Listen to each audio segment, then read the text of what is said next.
Somebody I can. have my heels and I'm taller and my pants don't drag up again.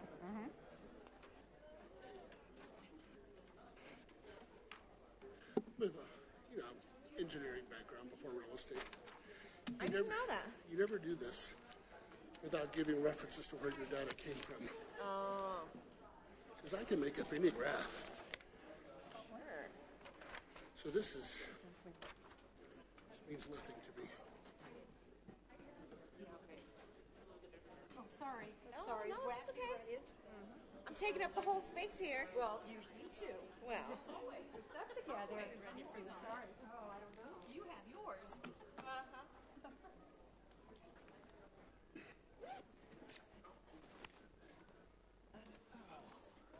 Okay, computer. What? Not for me. We don't start till Good. How about you? Wonderful. Good. week after September, after Memorial Day. But I have not ended all summer. I haven't really gotten the vacation I need yet. Well, I dropped everything, so when I was just getting ready to put it up here, and it all dropped. So now it's in order.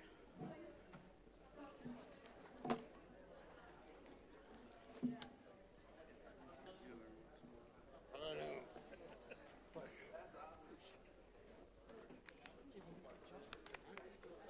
Did you get all this paper?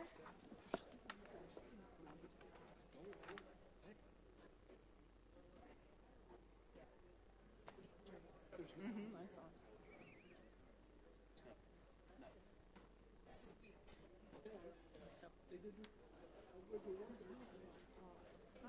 A lot of people speaking tonight, huh? I can believe it's so high though. Why? I'm doing the real thing. Huh? Well, this was pretty clear. This part? Yes, it is. Yes, it is. Because I dropped everything. Now I don't have any clue where we're at. Is it in order? No. I'm sorry. Some things. Yeah.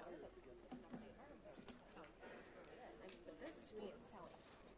And all these other things. So I'm really excited to see it. Yeah, love it. Most of this probably is still in order, so.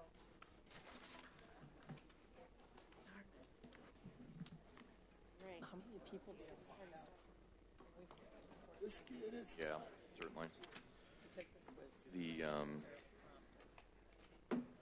The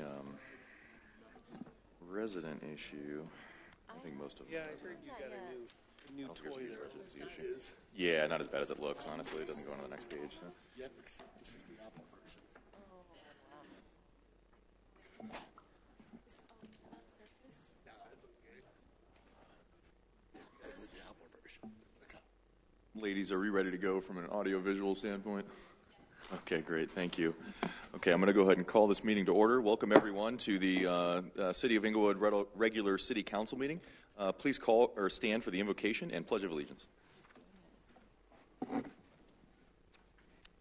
Father, we ask that you guide us into all truth this evening, that you would give us wisdom and direction as we discuss the business of the city.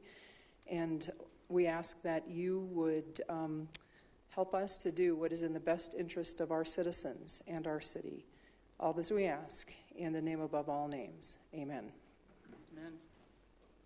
I pledge allegiance to the flag of the United States of America and to the republic for which it stands, one nation, under God, indivisible, with liberty and justice for all. Thank you. Will the clerk please call the roll? Yes, sir. Members Olson, Happy August. Valentine, Present. Gillette, Present. Martinez, Here. Russell, Present. Yates, Present. and Mayor Jefferson. Here. All 7 present. Thank you. Moving on to agenda item 5, consideration of minutes of previous session. I would entertain a motion at this time. So moved. Accept minutes for the July 18th as presented. I'm sorry. Okay. Thank you. Second. Any changes, corrections, or comments? Seeing none, please vote. All votes have been cast. The record shows 7 ayes. Moving on to agenda item 6, recognition of scheduled public comment. Our first speaker this evening is Doug Cohn, Englewood resident. here to address council regarding historic preservation. Good evening, Mr. Cohn. Good evening, Mr. Mayor and council and staff. First of all, I wanted to say thank you on behalf of the Historic Society for you guys working with us to have the 2 town hall meetings talking about the comprehensive plan and historic preservation. And then I wanted to talk about that building on South Broadway, IOOF. When the hobby store moved here in 1999, we moved into the IOOF building. Had no idea who those guys were. So I went down the street and asked the guys at the tobacco store, who are those guys? And they said, well, they're the Odd Fellows. I said, wow, we fit right in. Then I started looking into the Odd Fellows. And what a remarkable group of people those guys were. They got started in England in the 1600s as, there's two stories. One was with the society was all structured with guilds, like unions, that the merchants had a guild and the carpenters had a guild and the shipwrights and all those fellows. And then there was a whole bunch of folks who didn't fit into any of those categories, and they were the Odd Fellows. And the guilds had financial resources, and you could pay money in insurance and all those kind of things. The Odd Fellows didn't have that. So they said, let's put together an organization where we can have that sort of stuff. Came to the United States in 1832. At the height of the operation, there were 175 lodges in Colorado alone and 17,500 in North America. Then I said, who are these guys? IOOF, Independent Order of the Odd Fellows. It's a fraternal order. It was the first one of the fraternal orders that actively invited and recruited women to join the group. It was an insurance group and a social group. They had a big vision. Their vision was, we want to change the world. And they set off to do that. In a time before the government took over caring for people, churches and service groups like the Odd Fellows did that. They cared for regular people without resources. They cared for their neighbors in need. They provided education and food and financial help and made sure that no one died without being remembered. During the terrible years of the Depression, the IOOF families took in people who needed help. The group believes in God and His providence, but is not connected to a specific church. There's Oddfellow lodges in a whole bunch of the mining towns up in the mountains.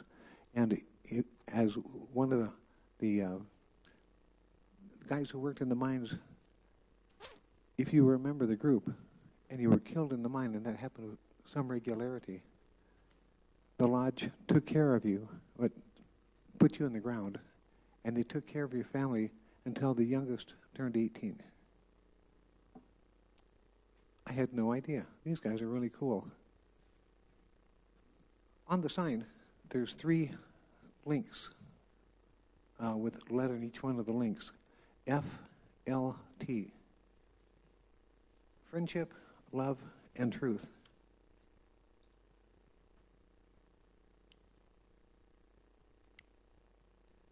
And I took this off of the Oddfellows website just to kind of do a real quick summary here. An Oddfellow is an advocate of friendship and never looks at people with a prejudiced eye or bases his judgment on outward appearances. He supports the idea that all men, irrespective of creed, race, color, and nationality, and social status, sex, or rank, or station, we're all brothers and sisters.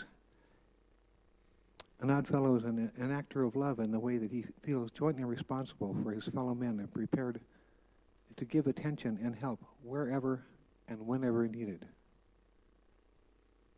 He's a person who treats others with respect. As a pursuer of the truth, he adheres to equality and justice and righteousness. What an amazing group of people had my building. Almost all the lodges had at least 2 stories, and they rented out the ground floor as a way to make money for the operation of the lodge. Anyway, I'm running really short of time, and thank you. I was just marveling at the history of my little building down there. Well, not mine, but the one I was in. Thank you. Thank you, sir. Let's see if anybody has any questions for you.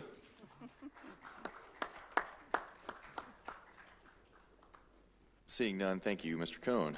Moving on to our next speaker, Marty Fuchs, Englewood resident, will address council regarding the City of Englewood and iBake. Mr. Fuchs. Good evening, Mayor, City Council. My name is Marty Fuchs, 1150 West Oxford, Englewood, Colorado. First, I do want to thank Doug. Doug, that was an amazing story that you told. It really hits the heart because not only was all my uncles and my dad an Oddfellow, but I am also an Oddfellow. Also, I am a past Noble Grand, which is the highest position you can have in the Oddfellows. So I'm glad at least you get a little bit of insight from me. So, Doug, thank you. Okay. So I wanted to come again to say we're here. We're here openly. Again, never been deceitful from what we've said. But we hear what you say, and we've also tried to make certain adjustments for the future. One is we've tried to concern any kind of fire issue. There was a concern that some of the apparatuses need torches, so we've gone to electronic devices that eliminate torches and eliminate that element. We've also gone to certain mats that are fireproof that can be on the table to help prevent any possibility of a fire. Okay. I also wanted to bring, I know that there might be few members here that want to talk today as well. A lot of our members don't want to speak because we are a members-only facility, and they have that privacy, and they don't want to be felt as lepers or looked at any differently than they are. This month we've got 18 new members. I brought their papers, but I'm not going to show them to you out of it is their privacy, but I did want to bring that. Again, I'm here. If you have any questions, we're here for you. We're here to work with you, not against you. And we appreciate each and every one of you and what you do up there. We know it's a hard job, and it is appreciated. That's it on iBake today. I did want to talk about a few things. I did happen to hear that in the comprehensive plan that all the things were removed to do with the historical housing here and the protection of the historical houses. And I do have a concern with that. Coming from areas that weren't developed and then became overdeveloped and lost all their heritage, I don't want to see that happen in Englewood. That is heritage. That's our roots. That's the roots here. Whether I was born here or moved here yesterday, I'm here in Englewood. And where I am is where I believe I want to make my best foot in the city and help the city and work with the city. So I am concerned about that. I personally think that needs to be put back in there. We need to be careful of that. You can't put that back.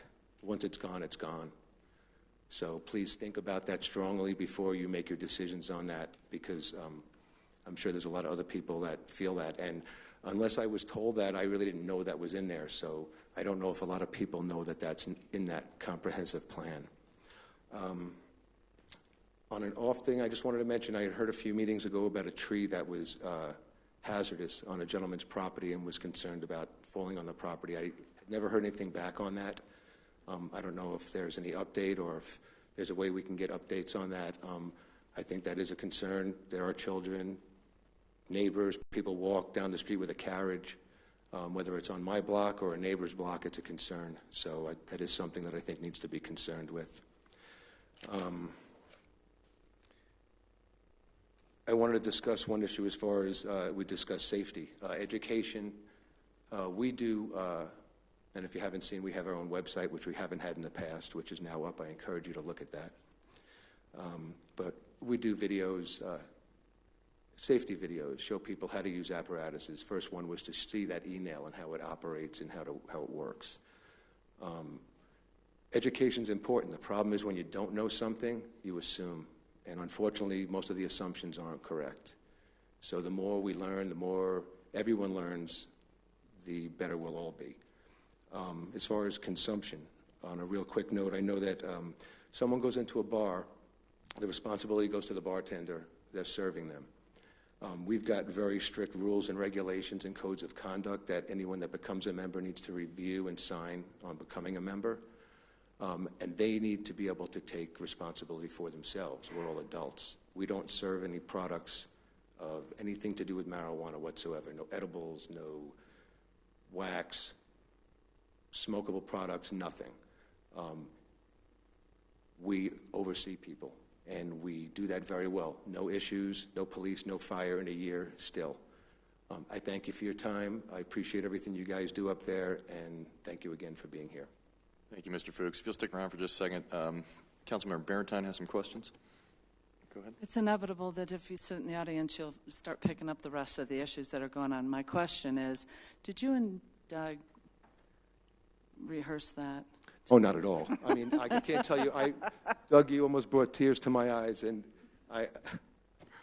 it brings back a lot of good memories of my dad and my uncles and times that we had, and a lot of things that I also didn't know about at the beginning of the Oddfellows. So I've got the goosebumps right now. It's really nice. I was just kidding. Thank you. Thank you, Mr. Fuchs, for coming down and speaking to us this evening. Our next speaker is Kathleen Bailey, Englewood resident. Thanks, guys. If we could hold the applause, I would appreciate it. Kathleen Bailey, Englewood resident, to address council regarding water plant residuals. Good evening, Ms. Bailey. Good evening. Englewood cares, and sludge is just dust. A mantra I've heard repeatedly from Councilman Gillett and alluded to by Mr. Keck in his 4116 talking points to City Council, in which Mr. Keck minimizes and criticizes Mr. Clower's actions and claims regarding his cancer. I've attached low-level exposure cancer risks data to this. Mr. Keck used a 4-year-old February 2008-2012 letter from CDM, Camp Dresser McKee, Associate Mr. Lavelle, PhD, as Keck's proof of the safety of the sludge. Mr. Keck refers to Mr. Lavelle as an expert. Mr. Lavelle declares that radium activities and residuals continue to be below the levels of concern as defined in the risk assessment developed for landfill disposal in 2007, and that current data continue to support the practice of municipal landfill disposal for residuals from the Allen Water Treatment Plant, when in fact that 4-year-old February 28, 2012 letter from CDM expert had already been completely discredited also 4 years ago in the March 28, 2012 response from the CDPHE that I presented before City Council last meeting, and in which the approval for disposal was denied by the state for the water treatment sludge.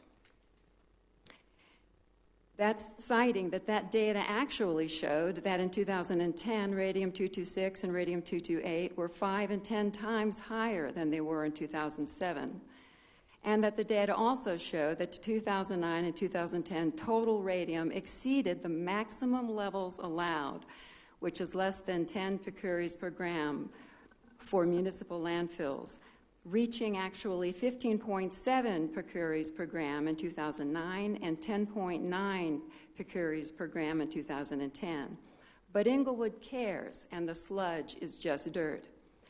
And even though the EPA identified and advised municipal water treatment plants to apply very stringent safety rules concerning sludge and other residuals to protect the workers from direct contact, inhalation, or ingestion of the dust from the dried sludge piles and other residuals, see attached, Englewood chose to apply very few, if any, of these safety measures regarding sludge, even allowing a community garden to be created right next to a sludge pile.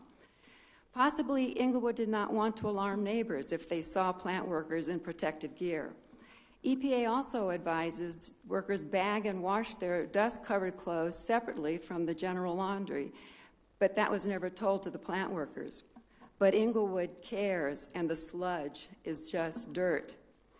Englewood did not even begin to address and assess the requirements imposed by the state in 2012 until almost 2 years later in December 2013, when it contracted with Arcadis, with now 3 years of stockpiled uncovered sludge and other residuals on site at the water treatment plant, and during which time 2 long-time dedicated plant workers were diagnosed with cancer in 2012, passed away in 2013, and Mr.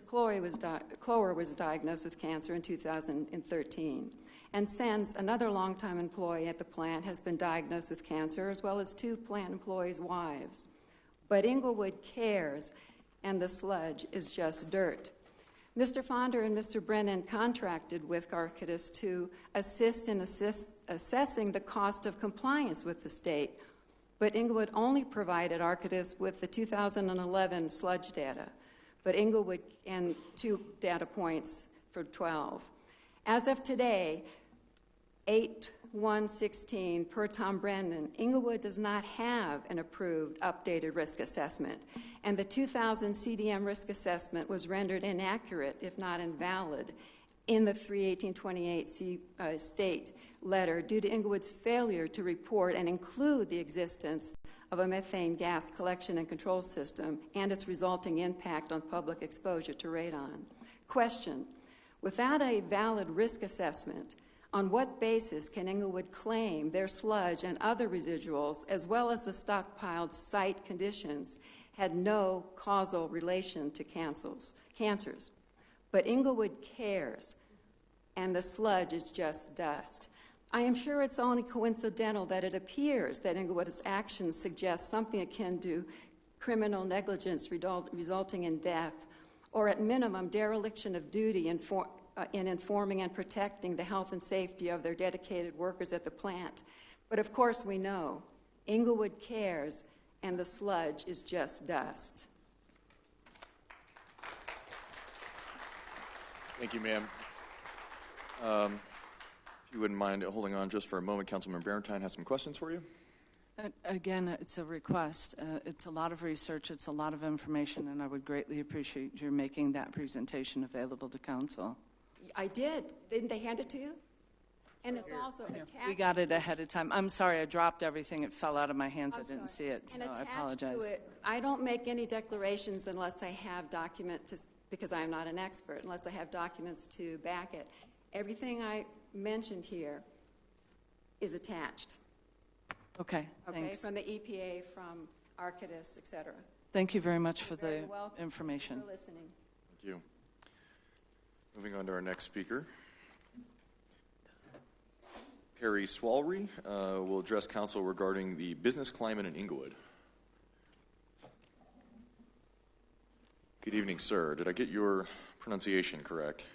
No, that's been done before. Please state your name correctly and your address for the record, sir. My name is Perry Sawrey. I live at 3333 South Grant in Englewood, Colorado. Dear Mr. Mayor, distinguished council members, staff, and gathered citizens, I thank you for your time this evening. The reason I wanted to discuss the environment was some of the behavior I saw at the last city council meeting that I attended. The rancor, the dissemination, the disagreement, just the tone. Didn't it seem like it was a progressively run city? I love Englewood. I shop local, I eat local, I get my hair cut locally. I support local businesses that make this community thrive. And this evening I had hoped to maybe influence the community decision makers, and I thought, what can I say to change minds and attitudes and thoughts? You know, and I guess I really don't know what I can say that would change your minds concerning places like iBake, places like the tobacco shop, places like the head shop, we should call it, the accessory store. I moved to Englewood because the area looks safe. I'm new. I'm from North Dakota. I moved here over a year ago. I didn't see any bars in the windows. They had well-kept lawns, no cars, no graffiti. It seemed like a great place to move to. The local shopping, the food, the entertainment, as well as the proximity to the transit played a role in our decision to actually move to Englewood. I have previously presented to this council concerning my favorable stance on marijuana. And I want the council to know that there are Englewood citizens that believe iBake is a desired, beneficial, and legitimate business. And I would like our city to foster a business development, not to impede it, which is what I see the council attempting to do.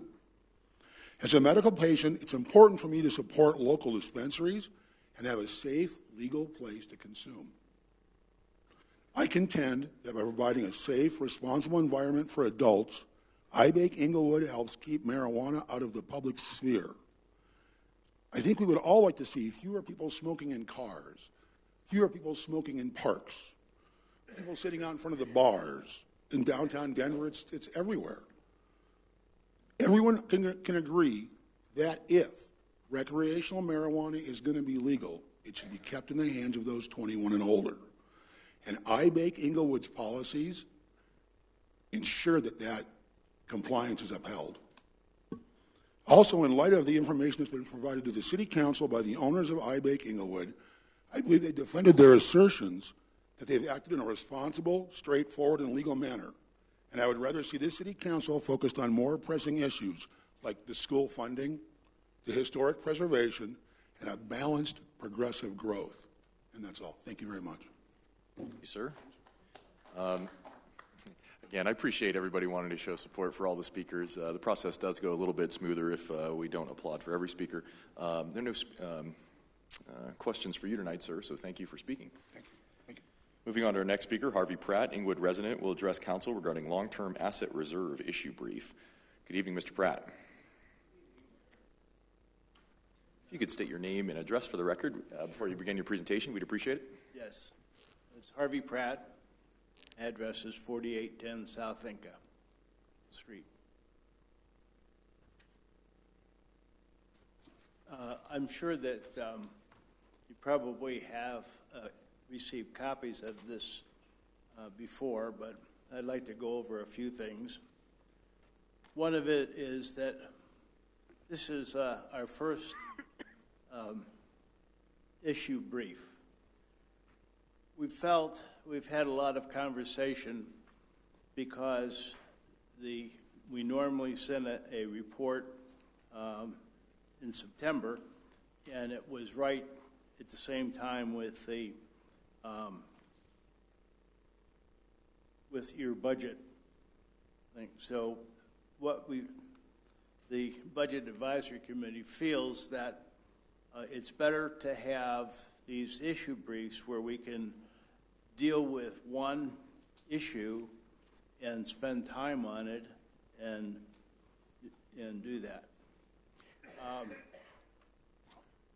As just a special note so that you understand, up front, the former Budget Advisory Committee member, John Moore, was an integral part of the creation of the long-term asset reserve fund during his tenure as council member.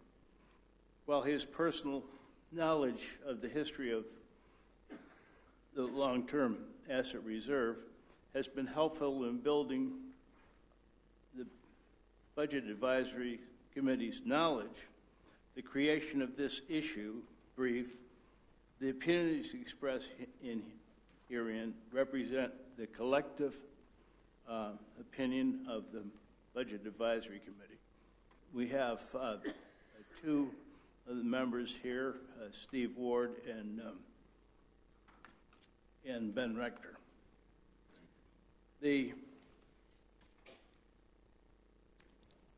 I'm not going to go through that, but we spent a good deal of time, Budget Advisory Committee, talking about how this long-term asset reserve fund could be used. And there was, as you know, part of the money that came in was from the McClellan Reservoir and from the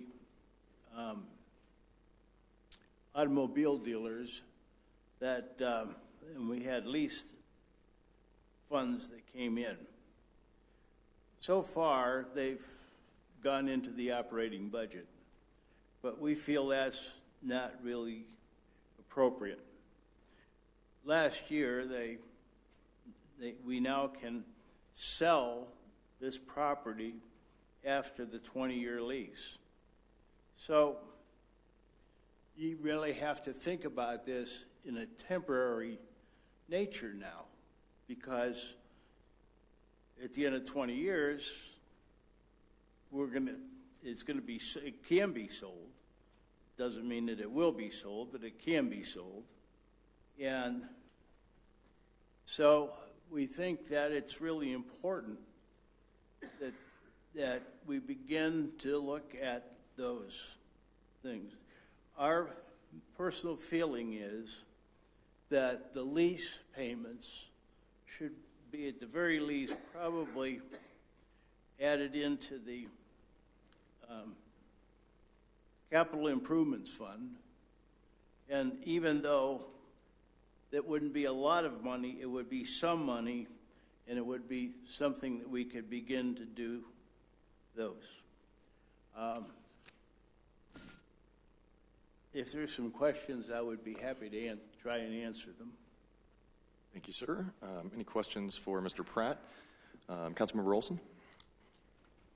Harvey, thanks for your work on this committee. You've been on it since the beginning, so it's been great to see you.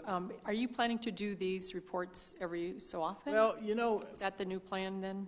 One of the things that we thought that was important was to do these issue briefs on a regular basis and not have this annual report due. So how regular do you think you want to start to do those? And I wanted to know if we also have you on the docket for a study session, because we have been having commissions and boards report to this on our study sessions on a regular basis now too, because I wouldn't want you to not have that time too. Okay. I mean, that would be... That's only once that kind would of a be year. Fine. But we have, we've had some discussion about some other issues that we could do. We feel that we still have to do this annual report, and so we're in that process. Okay.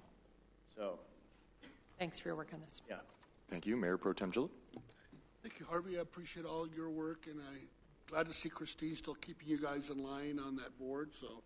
Well, actually, Christine has decided she doesn't want to be the chairperson. Oh, no. So Steve Ward will be our chairperson, and the vice chair will be Ben. Well, tell Christine that we appreciate all her. Oh, listen, she still is going to be very involved, and she does a good job. I mean, you know, we had a lot of conversation about this. I mean, this was, we started on this probably in January and started getting information on it. So, my question for you, Harvey, and again, thank you for the report. I appreciate you doing this, not just at the end of the year, but there's just a funny statement in your thing. It says, ideally, funds will provide long-term benefits to the citizens and not benefit a small cohort of taxpayers. Well, the idea is, if you read further, you know, we said that one of the things could be a park, or we could use some of the funds for Pirates Cove, the updates. You know, maybe they could pay back some of the funds. But, you know, the other thing is that these funds need to be you need to have you know, a conscious effort to spend them. And what we think is the best thing is for things that would benefit residents for a long period of time. A new park. You know, we have the Duncan Park. That's a great place. You know, maybe we can find another one.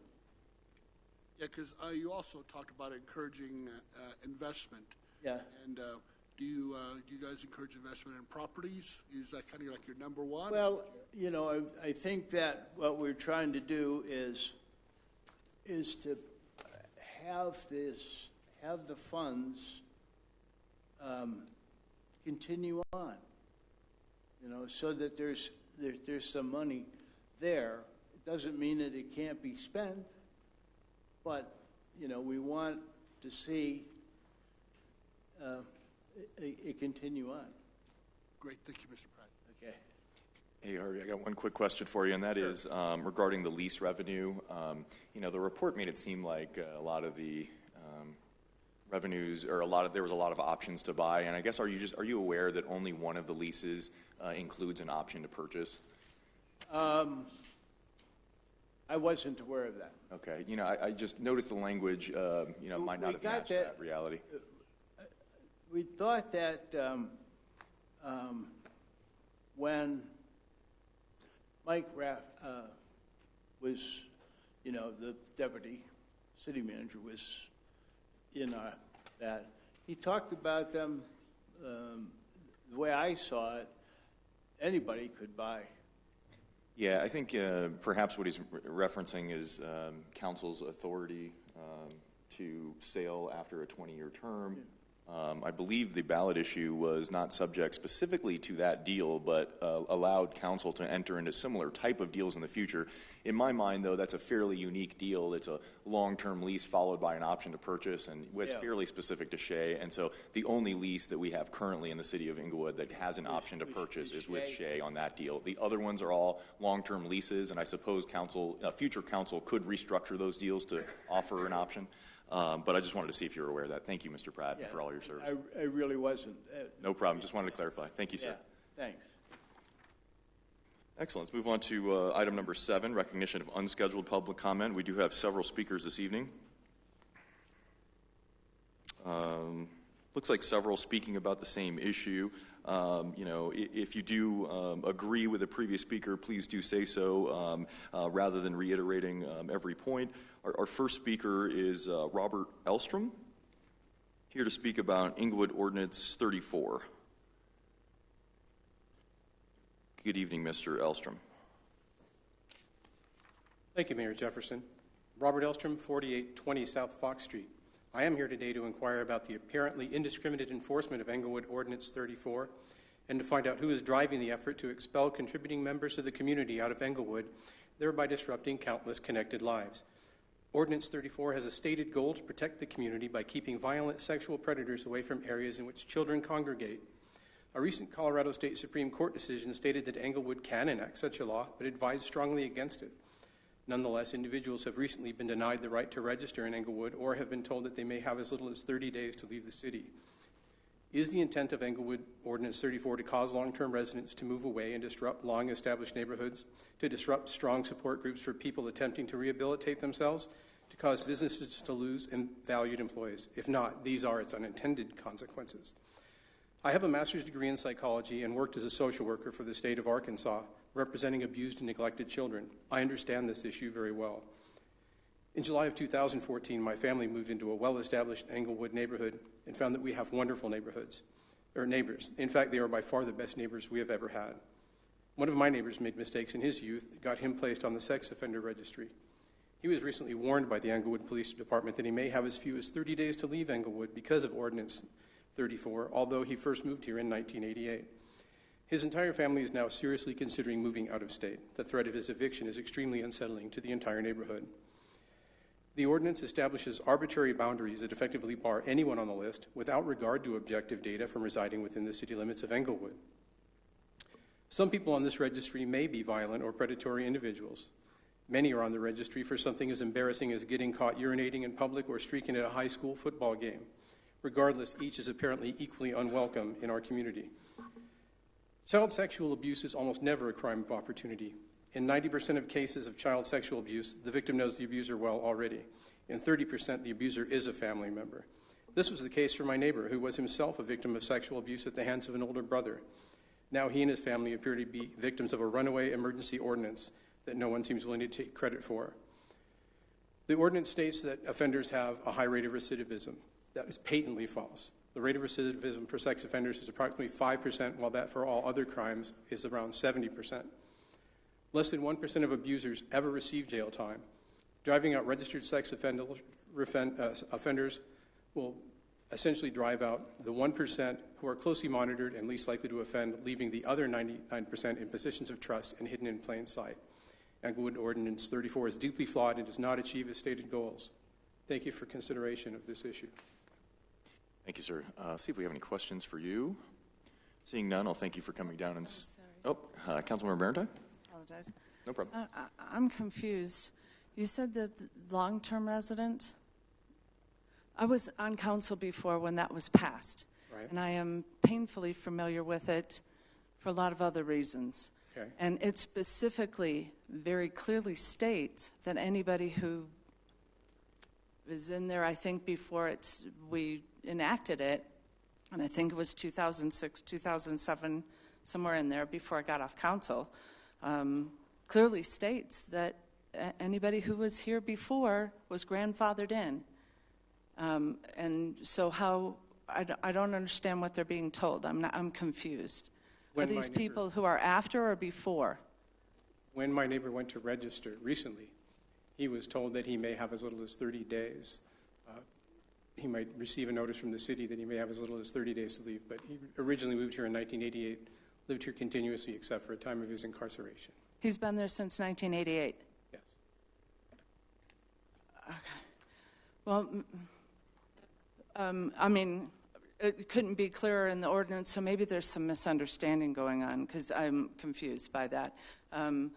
Maybe you can talk to the city manager and see how there's some miscommunication here, because I know that's not right. I was on council when it got done, and I was part of the court case when it got reviewed before, so I'm very familiar with it. I don't know the specific date that the ordinance went in, and I assume that somebody could be considered a long-term resident from 2007. That's like 10 years now. But if it's 1988, it would have been grandfathered in, so maybe there's some confusion there, and you can get with our city manager and find out what's going on here. Thank you. All right, Councilmember Russell? Did I understand you to say that you believe the policy of the city is not to allow sex offenders to register in the city? Is that what I heard you say? That appears to be what is happening now.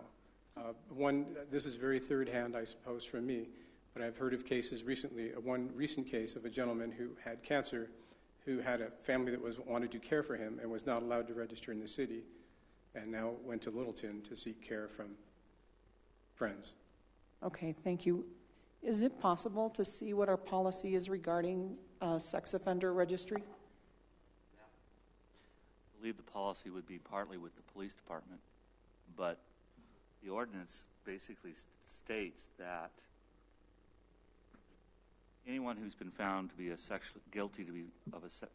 anyone found to be a sexually violent predator pursuant to the state statute or required to register under the Colorado Sex Offender Registration Act and convicted of a felony for an offense requiring registration or has multiple convictions for offenses requiring registration or involves multiple victims is not allowed to establish a permanent residence or temporary residence within 2,000 feet of any school, park, or playground, or 1,000 feet of any licensed daycare center. The other, as Councilmember Barentine was alluding to, this ordinance went into effect on September 18, 2006. There are exceptions under 734 where if the individual established a permanent or temporary residence prior to the effective date, which again would be September 18th of 2006, are not required to move out. However, that exception does not apply if the person committed the offense after the effective date of this chapter. So, if neither of those are the case, then I guess you got to get with these guys and find out why the police are telling people that or not allowing them to register. Stick to questions now for Mr. Ellstrom, is it? I apologize. Oh. No problem, and that's fine. Let's move on to Mayor Pro Tem Gillen, and then we'll have more discussion at this at council member response to public comment. I just wanted clarity on, was the offense after that date? No. Okay, thank you. Thank you. Thank you for speaking this evening. Moving on to our next speaker, it's Brian Brockhausen. Apologize if I butchered the pronunciation there. If you could come forward and state your name and address. Also speaking about Englewood Ordinance 34. Which is normal. My name is Brian Brockhausen, and I am the one Bob was talking about. I moved into Englewood in 1988. I attended Clayton Elementary School, Clayton Elementary, Sinclair Middle School, and I'm an Englewood High School graduate. Englewood is me. I love this city. Unfortunately, after high school, I made some really bad choices that hurt people, and I earned a trip to Colorado Department of Corrections. I was a model inmate. I worked hard. I attended all of my treatment programs where I put in 100% of my efforts. In March of 2014, I was granted parole. I would love to go back into my past and take the trauma out of it, but no way would I ever change the lessons that I've learned, because that's made me who I am today. I work hard. Since March of 2014, I've got steady employment. We've completely landscaped my house. I'm a care provider for my brother who's 100% disabled. I'm a care provider for my parents who are elderly. I work hard for my family. I love them. We've put thousands of dollars into revenue into this city because I shop local and work in the house and doing maintenance on it and keeping things up to par, looking good. I've completed my master's in automotive. I've got 15 people representing 7 different addresses on my block alone that are all willing to stand up and say, we love this guy because he works hard. Though I was allowed to register in 2014, last time I went down, I was told that I could be getting a letter from the city attorney saying that I've got 30 days to leave. How do I do that? How do I go home and I share this with my family? They're crushed. My neighbors are crushed. They're all here. They're all like, what? You work so hard. I think the fact that I'm able to stand here as a man today in front of all of my peers and take ownership for choices that I've made should speak volume. I continue to work hard. I've had parole reductions. I'm in aftercare with my treatment programs. These aren't easy accomplishments. I'm a model parolee. What do I do now? Where do I go? I just want to love my family. Thought I'd share that with you all. Thank you. Thank you, sir. Stick around for a second. We may have some questions for you. Councilmember Martinez? Thank you for coming and sharing your story tonight. I'm sure it's not easy to get up here and share this really personal stuff with us. Just so I'm clear, did you say the incident, I guess that is in question, happened in March 2014, or what took place? Oh, ma'am, my original sentencing was, the offenses happened in 1999. My original sentencing was in the year 2000. Okay, thank you. Mayor Pro Tem Gillett? And just for clarity, you were not a resident of Englewood when this ordinance was passed, correct? Well, it depends on how you look at that. Yes, I was a resident of Englewood, though I was not allowed to stay in my home because of incarceration. That was still my mailing address. That was still everything. I had mail come to that house all the time. Bills were paid. So that technically was still my residence. I just couldn't live there. I sympathize with your plight. I think we need to get clarity of if you're incarcerated, is your residence where you're incarcerated? And that's maybe something we can help get cleared up as well. Yes, sir. That's what we're looking for. Thank you. Councilmember Barentine? That helped answer one of the questions. I'll just clarify it again. So you have lived there since 1988, except for the time that you were in jail. Correct. And the last time when you went to register, they told you that you couldn't register? No, I was told by Detective Cole of the Englewood Police Department that right now I'm okay, and we did my registry. He said, however, in a very short time you're going to be receiving a letter from the city attorney, and you might have as little as 30 days to vacate. That law has been in effect, as he just said, since September of 2006. How many times have you registered since that time? Numerous times. I'm on quarterly registration, so I go in every 3 months, and that's been since March of 2014. Was any explanation given to you as to why all of a sudden that changed? No, ma'am. Was that your neighbor that talked earlier? Yes, ma'am. Thank you. Thank you for coming and speaking, sir. Thank you, sir. Next speaker is Terry Dewar.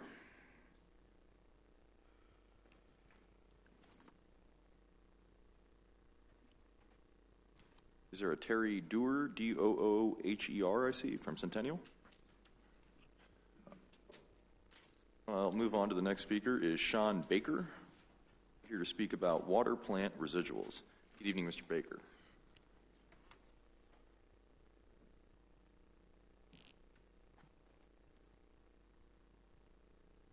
Council, Mayor, I'm not good at speeches, so I'll make this short.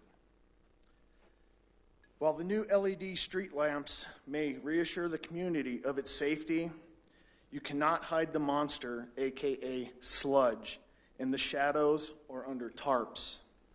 The light is beaming on this issue. The contamination is obviously coming from somewhere. I genuinely hope the passing of Joe Pershin, Tom Chester, Jim Black, and along with the continued suffering by Ken is not all in vain.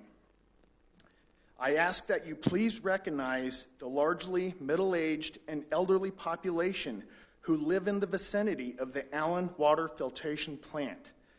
Before you lay your heads to rest tonight, please think of the tens of thousands of innocent children who have played in Big Dry Creek. May we all hope this water source is not the contributing factor to the radioactive residuals. Please represent your community as you were chosen to do. Thank you. Thank you, sir. You can stick around for just a second. We'll have some questions for you, Mayor Pro Tem Gillett. I'm sorry, I didn't catch your address. 1211 West Shenango Avenue. Thank you. Other questions for Mr. Baker? Councilmember Valentine? You just answered it. I didn't catch your name. I apologize. And then the mayor said Mr. Baker, so I appreciate that. Mr. Baker, what type of action are you asking for tonight? Just, more accountability. There's so much bad language and stuff being used towards people who were hardworking individuals at this plant. And we're not really getting answers to this sludge pit that was out there. I understand that the most recent one was cleaned out, but I look out my kitchen window and it's building back up. And it just, with the dog park right there, the bike path right there, and knowing that these residuals are known to be radioactive. Did you receive a copy? You just can't cover them with tarps. That's not the way we're going to fix this problem. Did you receive a copy of the letter from the city manager's office? I did. Did you think that provided any value at all? Not when you start reading into the other stuff like she was talking about. I mean, I don't have that documentation with me. I didn't bring that with me. But, I mean, it's there. And I understand it might have been an old pile that was around. That contamination is coming from somewhere, and it's a water source. Are you familiar, or are you aware that the council's planning to have some public town hall meeting in the neighborhood there to address this issue?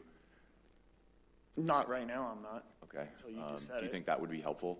Oh, I would definitely.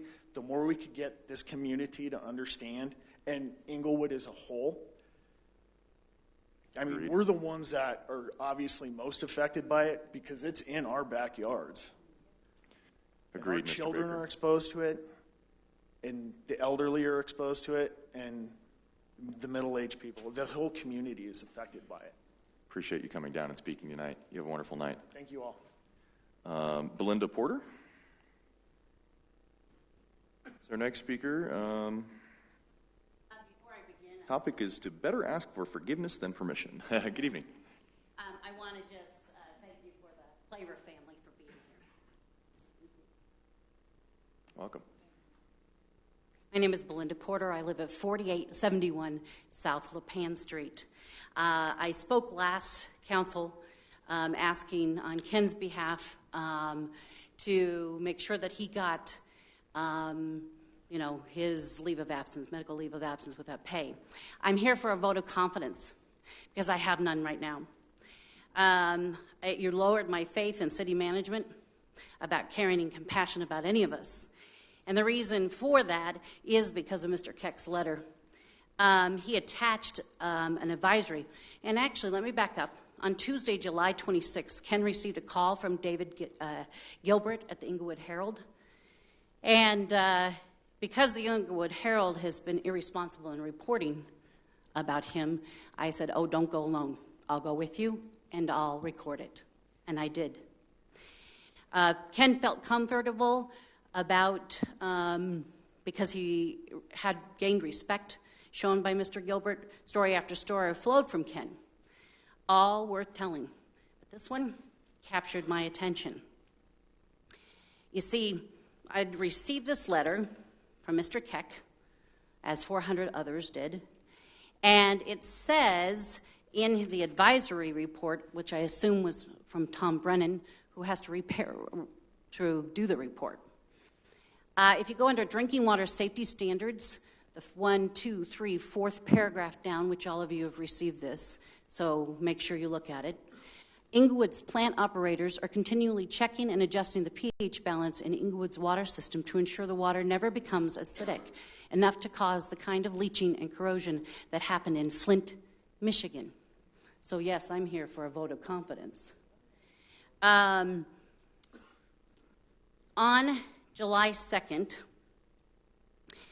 situation caustic soda. The caustic soda is used to stabilize the pH so that we never have a situation. If you look at this large document that I gave you, highlighted is the first page is the state report of where the levels should be. The second, if you look, this is July 1st through the 10th, that was not done. The reason it was not done is because, according to Ken, Jason Clark did not order it.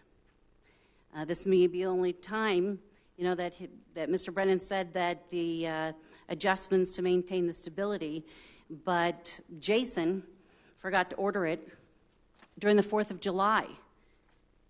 There is no report on the 3rd, 4th, 5th, and 6th. Levels are low, 1, 2, and 3. Third page is the comparison of the state and Englewood's water department. So, I'm pretty much, maybe it is, I must agree with the reporter. Utilities' motto should be, it's easier to ask for forgiveness than to ask for permission. Ken started off with a vote of confidence in Mr. Keck because he said he was hired and everything would be transparent. I do not believe this has been transparent. Ma'am, if I could get you to conclude your comments. It's too bad Mr. Keck is not a man of his word. Councilmember Barentine, questions? Okay. You said that these were compared with the state? Yes. So the first one is pretty big print, so if you could... Right. If you look at July, the tank height, inches used. Okay. The state, if you look at the first paper, it'll go through the 2nd through the 11th of what they should be. Pretty much at the levels of 8.07, 8.03 on the 2nd, 8.07. And if you notice, there's no testing done on the 4th, 5th, and 6th because they were out of it, which causes the leaching in the pipes. It has to be done so that there's no leaching in the pipes. The correlation... How many times has this not been done? I've been concerned about this issue, and I think the community knows that. That's a serious thing to say to the city manager, and I'm a little confused at where you think he didn't keep his word. Well, if he puts this out, he should know, Mr. Keck, you should know what is being put out and that you should verify it. And I'm very concerned that when it says Englewood's plant operators are continually checking, yes, they are.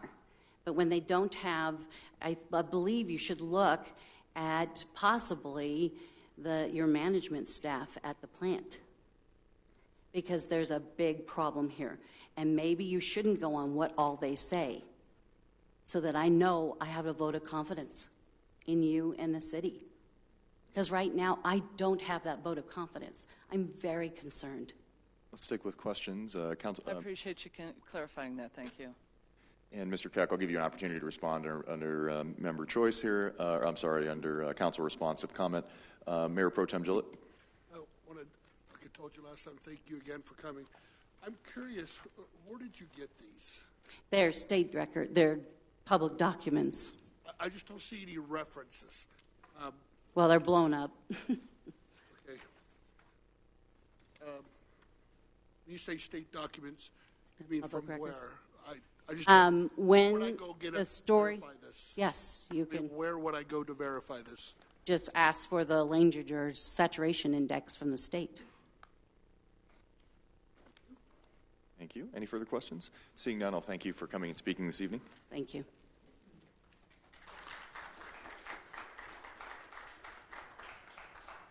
Moving on to Norma Weir. Speaking about Police Department and Historical Society. Good evening, Norma. Thank you for your time. I'm Norma Weir, 4870 South Cherokee, Englewood, Colorado. I just want you to know that I was born in Englewood, 3700 block on South Grant, and I have seen Englewood change 3 major times. And I would like to encourage the council to really work with the Historic Society, because there is so much history in this town, and I don't want to see it destroyed. And I'd appreciate if you know, I know you do, but I just want to encourage you to all do it. Also, I would like to make a suggestion.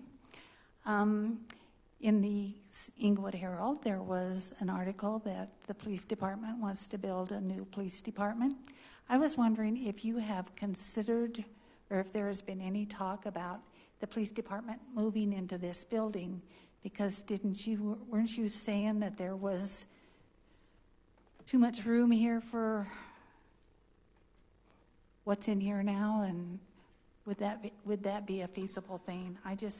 I love my police department. I worked with them for 29 years as a volunteer, and I want the best for them. But we've got all the schools want bond money, then the police department would want bond money. The Englewood High School still has a bond. So we got to consider where the money's coming from. So I thank you for your time, and I appreciate what you do. You're very welcome. Hang on for just a second, Mrs. Weir, see if there's any questions for you. Seeing none, I thank you for coming and speaking this evening. Our next speaker is Joyce Slaughter, here to speak about the Englewood water plant sludge. Good evening, Mrs. Slaughter. Good evening, Council. My name is Joyce Slaughter. I live at 4900 South Lipan Drive in Englewood, and I am here to speak on the allumed sludge issue at the water treatment plant. My house is located a stone's throw away from the plant and far from the piles of not far from the piles of allumed sludge that were stockpiled there for the last several years.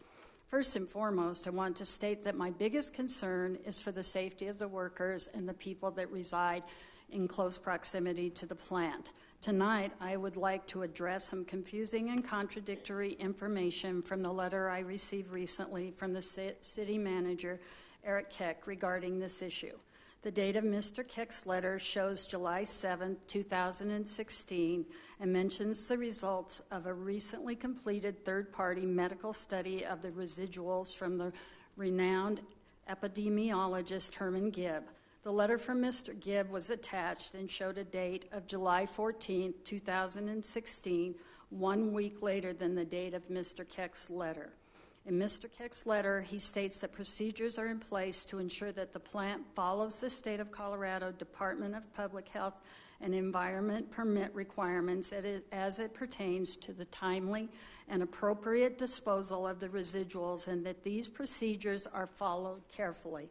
Yet, according to the Englewood 2016 Allen Plant Residuals Removal Project timeline, on April 4, 2016, Jennifer Reynolds of CDPHE conducted an inspection and reported a violation for storing residuals longer than stated in the engineering and operations report.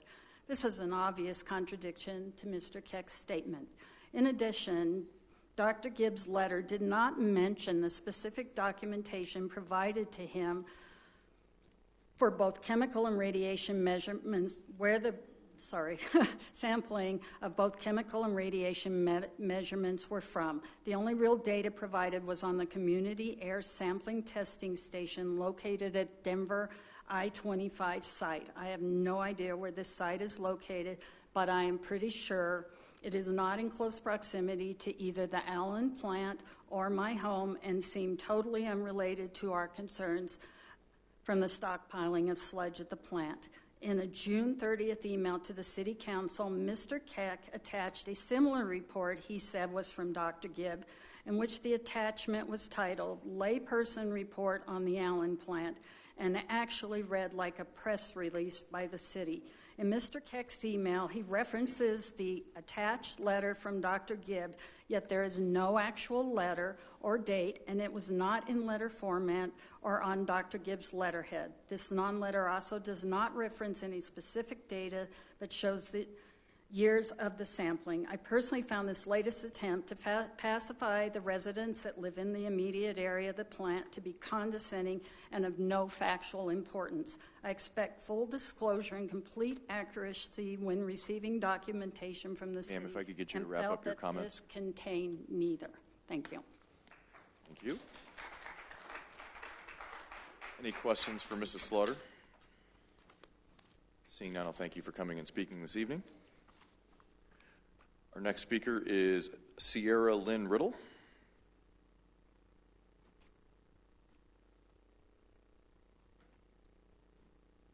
Good evening, Mrs. Riddle. Good evening. Thank you. Have you state your name and address Sierra for the record? Riddle, I apologize. And it's 4055. I actually live in Colorado Springs. And I want to thank you guys for being here tonight. I know you guys have a lot of very important issues to discuss, and I thank you for letting me take a few moments, not being a resident, to speak with you. My name is Sierra Riddle, and I'm a nursing assistant as well as a caregiver for my disabled son, who is a cancer patient, and my significant other, who is a retired and disabled veteran. I want to urge all of the council members tonight to keep the doors open for iBake Englewood, as it serves as far more than just a safe place for adults to medicate and use cannabis products legally purchased in the legal market. Although iBake has been a business to Englewood's community only a short time, its owners and members shine brightly as respected and valued members of this community. They are kind-hearted, trustworthy, and care for many of the people in these communities of which have been forgotten. 2 times a month, iBake owners and members get together, they purchase, cook, and then put together meals and hot plates for the homeless people around various areas of Englewood, Denver, Aurora, and other surrounding cities. Between 100 and 200 homeless people are fed each time. They also put on yearly coat drives, school supply drives, as well as having fundraisers to help different members and community members. Some of these people whom are having a rough time or have been hit by a crisis in their life in which state funds are not available. To close iBake down would not only be an injustice to the many adults in Englewood who are needing somewhere to use cannabis safely, people such as our veterans, our mothers, our fathers, sisters, even grandparents. I've personally witnessed some of each of these generations in iBake, but it would also take away the place that many of us come together, even from other communities, and share our ideas and thoughts on bettering our communities and yours with each other. Many of these ideas have come to fruition and, like I said, have fed hundreds of people at a time, have clothed people in your communities. And all of this is done inside the doors of iBake Englewood.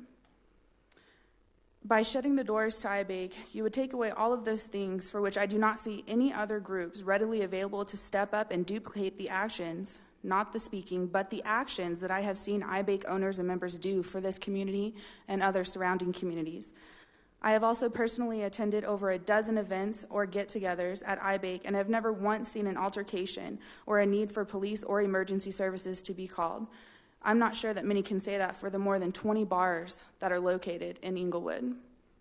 There is only one iBake Englewood, and it is very important for our community. It's very important for your community. They offer a lot of support, and they are very, very respectful when they speak of their council members and trying to get more people in this community involved.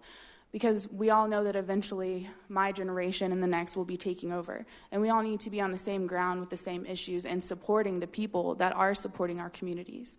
And again, I want to thank you guys for your time this evening. Thank you. Thank you. Any questions from council? Seeing none, I'll thank you for coming this evening.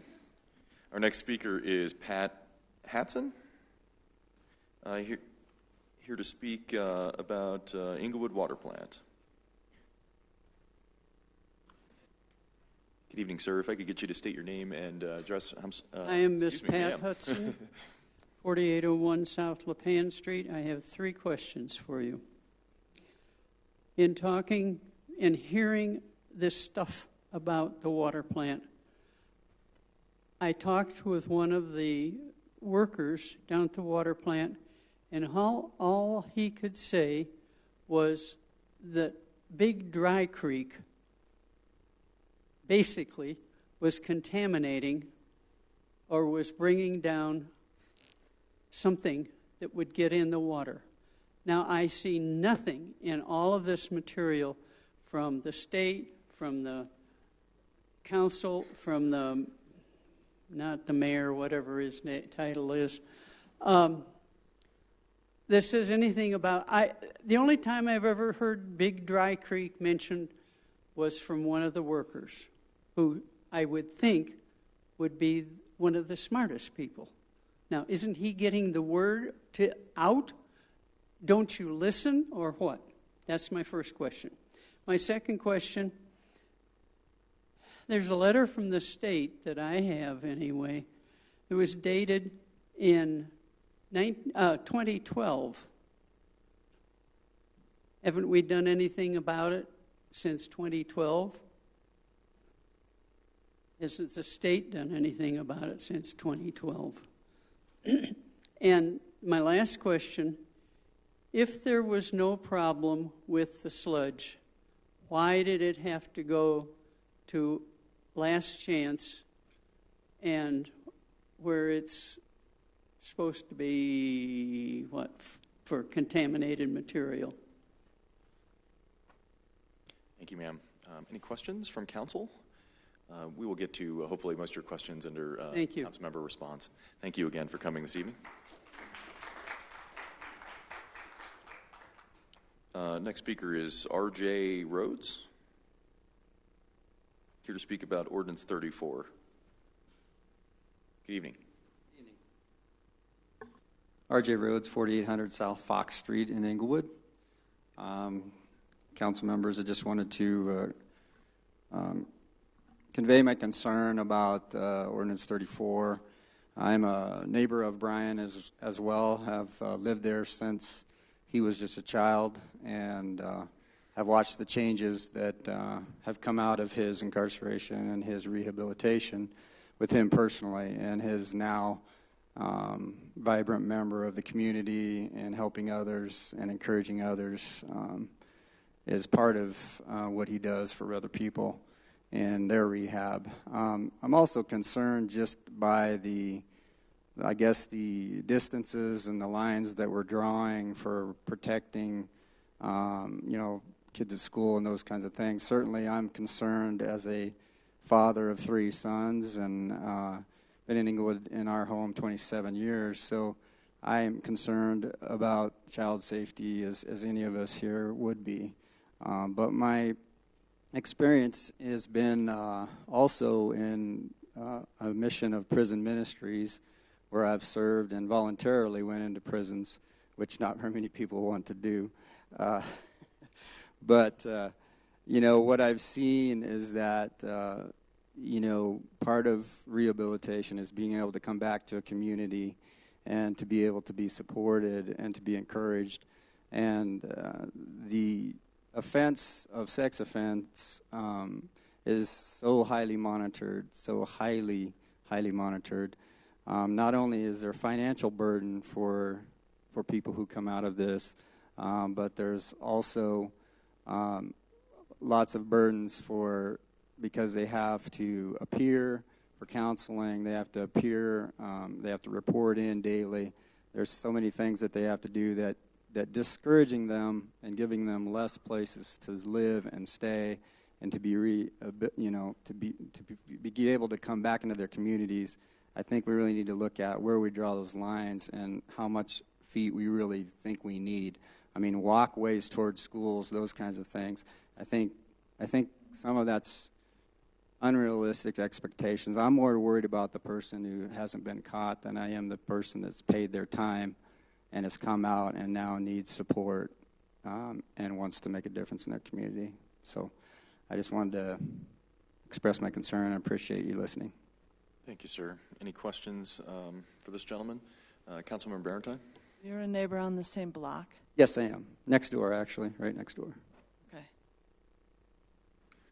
Any further questions? Seeing none, thank you for coming tonight. Next speaker is Ida Mae Nickel. Good evening, Mrs. Nickel.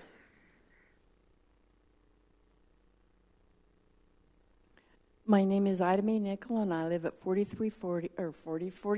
sorry, my old address, 4740 South LaPenn Street. Used to be 4340 South Pennsylvania. Anyway, I'm just here tonight. I do a lot of volunteering, and I do a lot of walking and talking to neighbors. And in doing so, I talked to a gentleman just last week. He's very concerned about all the illegal growing of the marijuana. And he cited, he lives in a nice neighborhood. He has a very nice house.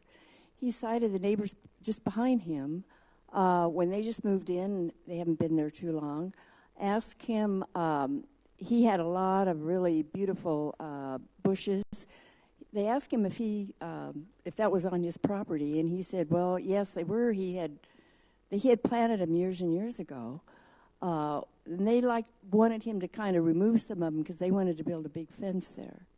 So even after having those for many years, he complied with his neighbor's request, and he removed those, and his neighbor put up a huge, big fence. Well, lo and behold, come to think of it, well, there's some illegal marijuana growing back there. And then another neighbor, like a half a block away, and heading west, and another neighbor heading west, a half a block from his home, are growing marijuana illegally in garages. And so what I'm concerned about is how does our law enforcement, the burden that they have trying to find all these folks who are growing the illegal marijuana, and and they're all very nice looking homes. One man put a new garage up, and he had the city come out and inspect it, and they inspected, and then after the inspection, he put up a different garage door. So he already had his inspection. And this man does a lot of bicycling around in the area, and so he noticed he was putting in a water line, which is illegal. A water line, any water going into a garage or growing in a garage is of course, illegal. So I'm wondering, what can we do? How can we help our law enforcement people take care of all of these situations that are arriving in our city with all the things that are going on illegal? And I just wanted to bring that to the council's attention because we do have a lot of that in our city. And people are afraid to call the policeman. I asked him about that, and he said, I'm afraid of retaliation. And I know what he's talking about because I went through that early this summer. And especially older folks, they don't know what may happen to them. And I'm just bringing this before not only you, but the citizens out there who want so much marijuana. What is it going to do to our families? Thank you. Thank you, ma'am. Any questions for Ida Mae? Councilmember Martinez? Ida Mae, I have a question. So you said all those three neighbors that you spoke with that had concerns about their neighbors, did they report any of these incidences to the police? No, actually, it was just one well, he wasn't a neighbor, but one citizen, but he had 3 illegals around him growing it. And he said he didn't know what to do about it, and he was afraid of retaliation if he contacted the police, so he did not. And he says, the only thing I can think about is I'm considering putting my house up for sale and moving out of Englewood. And how many of our citizens will do that if we have people growing the marijuana around them? I mean, what's going to happen to our city? So I just have one question. Do you, folks are allowed to grow a certain amount of plants, I believe, for personal use. Do you know for sure that that the neighbors were kind of growing more than they were supposed to, or? I don't know what they were growing because they put a huge fence up so he couldn't really see it. But he has a feeling, even though if they legalize marijuana, there's still a lot of people that want to make a lot of money, so they're going to do whatever they can to make that money. And I think especially if marijuana is allowed in our city, it's going to bring even more and more into our city of illegal. And we live so close to Denver. Anybody can get what they want when they go across the border, across the border. But I'm concerned for our city and what kind of reputation we'll get. Are we going to become potheads or whatever? Pardon? I just have one clarifying question for you. So Okay. then this neighbor did not report it to the police officer for No. fear of retaliation, you said? No. And I did the same thing. I didn't report it either with an incident that happened in my neighborhood for that very reason. Okay, thank you. Thank you. Thank you, Ida Mae. Next speaker is Cohn Dickerson. Topic is police for iBake. Good evening, Mrs. Dickerson. Oh, police facility, I apologize. Police facility and iBake. Thank you, ma'am. Could you reset that? Oh, the clerk's got it. Yeah, go ahead and reset it for her. Go ahead. Okay.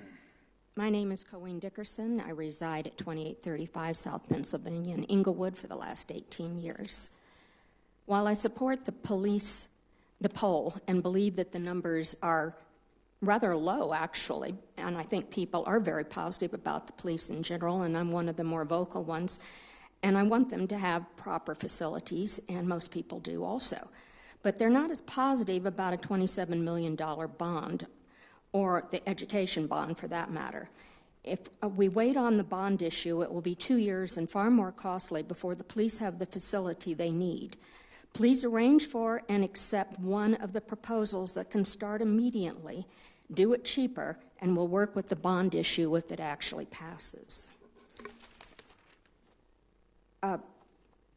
iBake is not the type of business that is fitting into the comp plan vision or any interpretation of the comp plan being considered. And iBake serves no purpose in the city, not financially or for the benefit of citizens.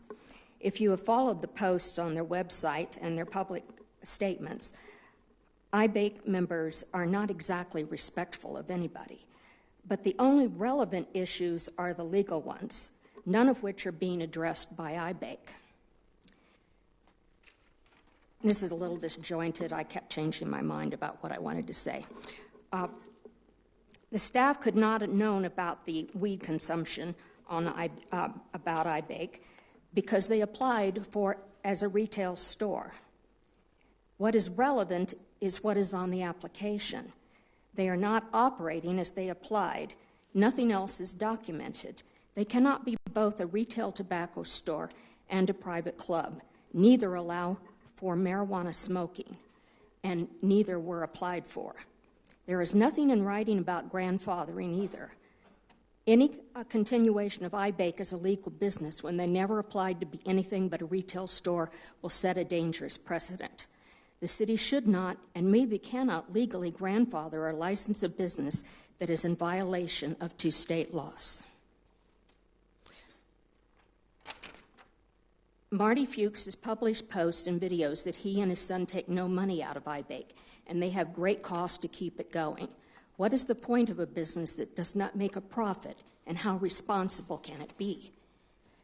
They have posted on their webpage that they were distributing edibles marijuana-infused edibles in celebration of their first-year anniversary. And they have posted complaints about the city having shut down their fundraising barbecue. So they're not completely legal or operating. And they're certainly not operating as they told the city they were operating as. So I would urge you not to grandfather them and ask them to move or just shut them down, because they are violating the terms of their license. Thank you, ma'am. Any questions for Mrs. Dickerson? Seeing none, thank you, Cohn, for being here and speaking this evening. I'll move on to council response to public comment. Anybody like us to kick us off? Mayor Pro Tem Gillett. I want to thank everybody for coming. Doug, it's always great to hear another story. I appreciate the Oddfellows story and everything. Also, again, Marty, thank you for coming. And I would say lines of communication build bridges as well. So I appreciate you guys doing that. And one of the things that on this, I have searched the whole time we've been talking, and I cannot find this online. Ma'am, if you have that, would you please email it to me so that I can forward that on with the actual link, and the URL will be so helpful. Because I too want to make sure that everything's going as we state. And like I said last time you all came, it is extremely important to me as well. I want to make sure that everything goes as indicated. Ms. Slaughter, I just live houses down from you as well. So I'm in the area, and I know others are concerned. So believe me, we want to make sure we get to the bottom line. But what we don't want to do in the process is disparage people's names and call people names. I don't think that helps. I think we need to be respectful and try to get things in a manner that is helpful. And I know Mr. Keck has really tried to make sure that he provides counsel and provides all of us the information that we're asking for on this as well. And just want to make sure that we're all getting the same information. And as the mayor had mentioned, he may mention again, we're talking about doing an open house there at the plant and trying to provide some information, making sure that everybody has the information that's there. I know, I think just about every council member on here maybe has toured that plant. I know I got to tour it almost 7 years ago with Linda and or Miss Olson, sorry.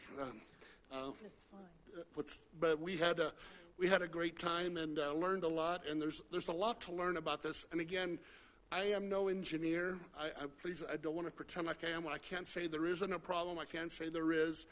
We want to rely on very smart people who know about this to let us know, and I know that Mr. Keck is trying to make sure that we get that information from those smart people. And I'm trying to think of anything else.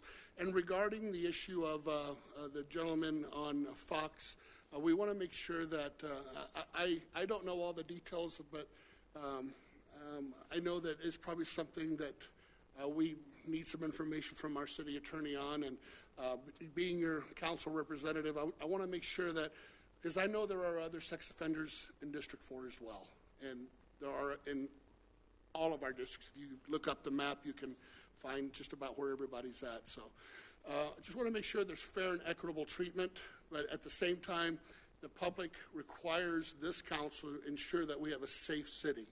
So I want to make sure that we balance, everything out, and at least that's where I'm going to come from on this, and make sure that that everything's fair and equitable, and that we look at this and get the facts the best we can. Mr. Mayor, that's all I have. Thank you. Thank you, sir. I also have some response. Doug, thank you for coming down and speaking with us. A lot of odd fellows in the city of Englewood, and I'm starting to figure out that's a good thing. To the folks who came and spoke about iBake, do appreciate your feedback. Council will be evaluating this moving forward. To the folks who came and spoke about our water plant issue, I do genuinely appreciate you folks coming down. I'll be taking a deeper look at some of the things that you folks have put forward.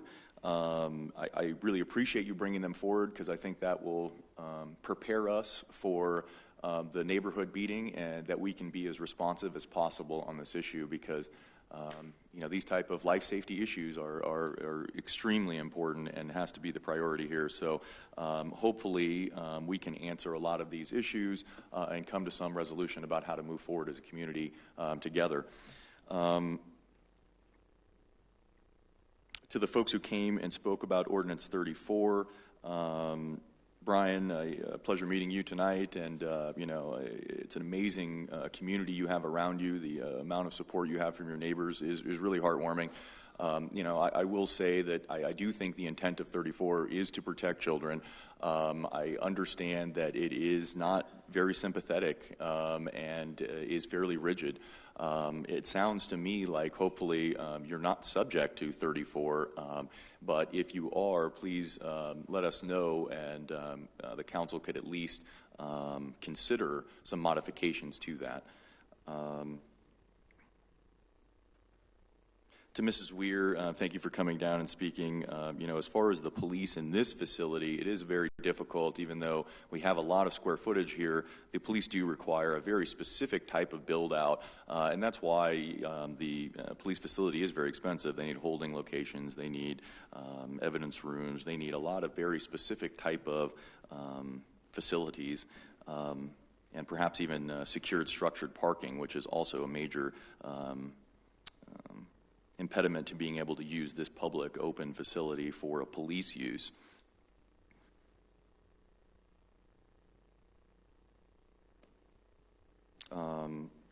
To Ida May, thank you for coming and speaking regarding your issue. We do, to the public, we do have rules on how to grow marijuana in your home. You cannot grow outdoors, and we have seen a fair amount of outdoor grows. This is probably a public information type of issue for us to try to get and work with our community to make sure understand folks have that constitutional right to be able to grow here in Englewood, but they need to do it subject to our local rules. And so perhaps we can provide a copy to Ida May. Someone from staff, please, if somebody could provide that to Ida May, perhaps as she's talking with some of the neighbors, we can sort of identify what is illegal and what is not.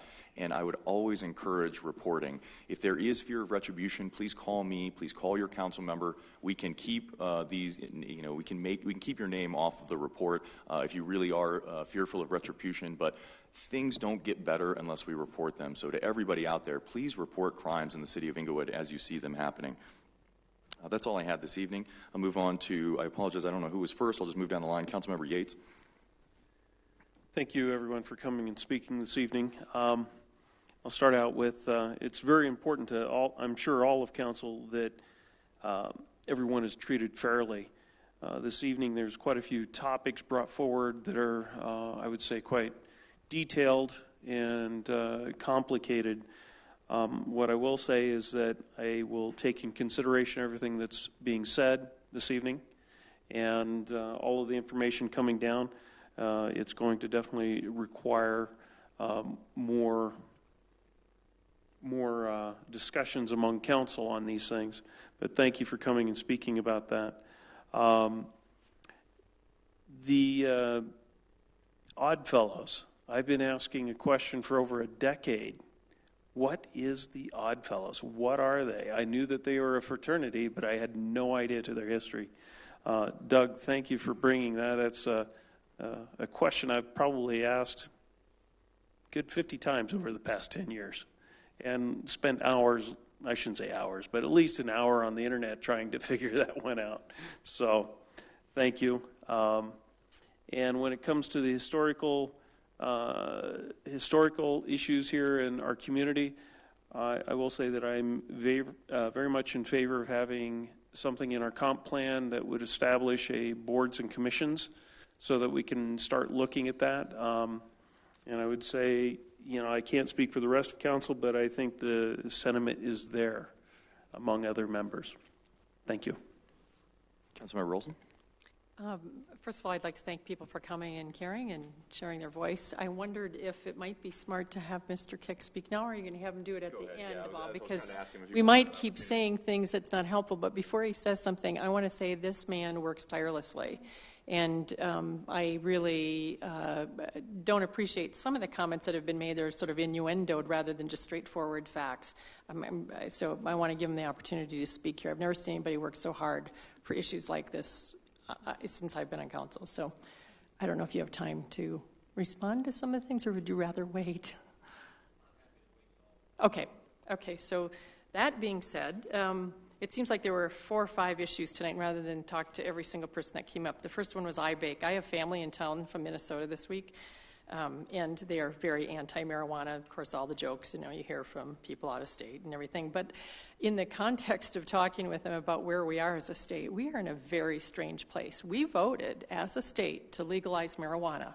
Live with it, we have to live with it, whether you voted yes or no or whatever. The reality of voting yes for it and then saying you can't have it somewhere, it's an awkward one. I'm not in favor of the way the iBake came about at all. And yet at the same time, I'm feeling very stuck with, okay, what do we do with this legality that we created? We've created a mess on our hands, ourselves, all of us here. We all have. So we got to own up to it. I don't have a solution for it yet.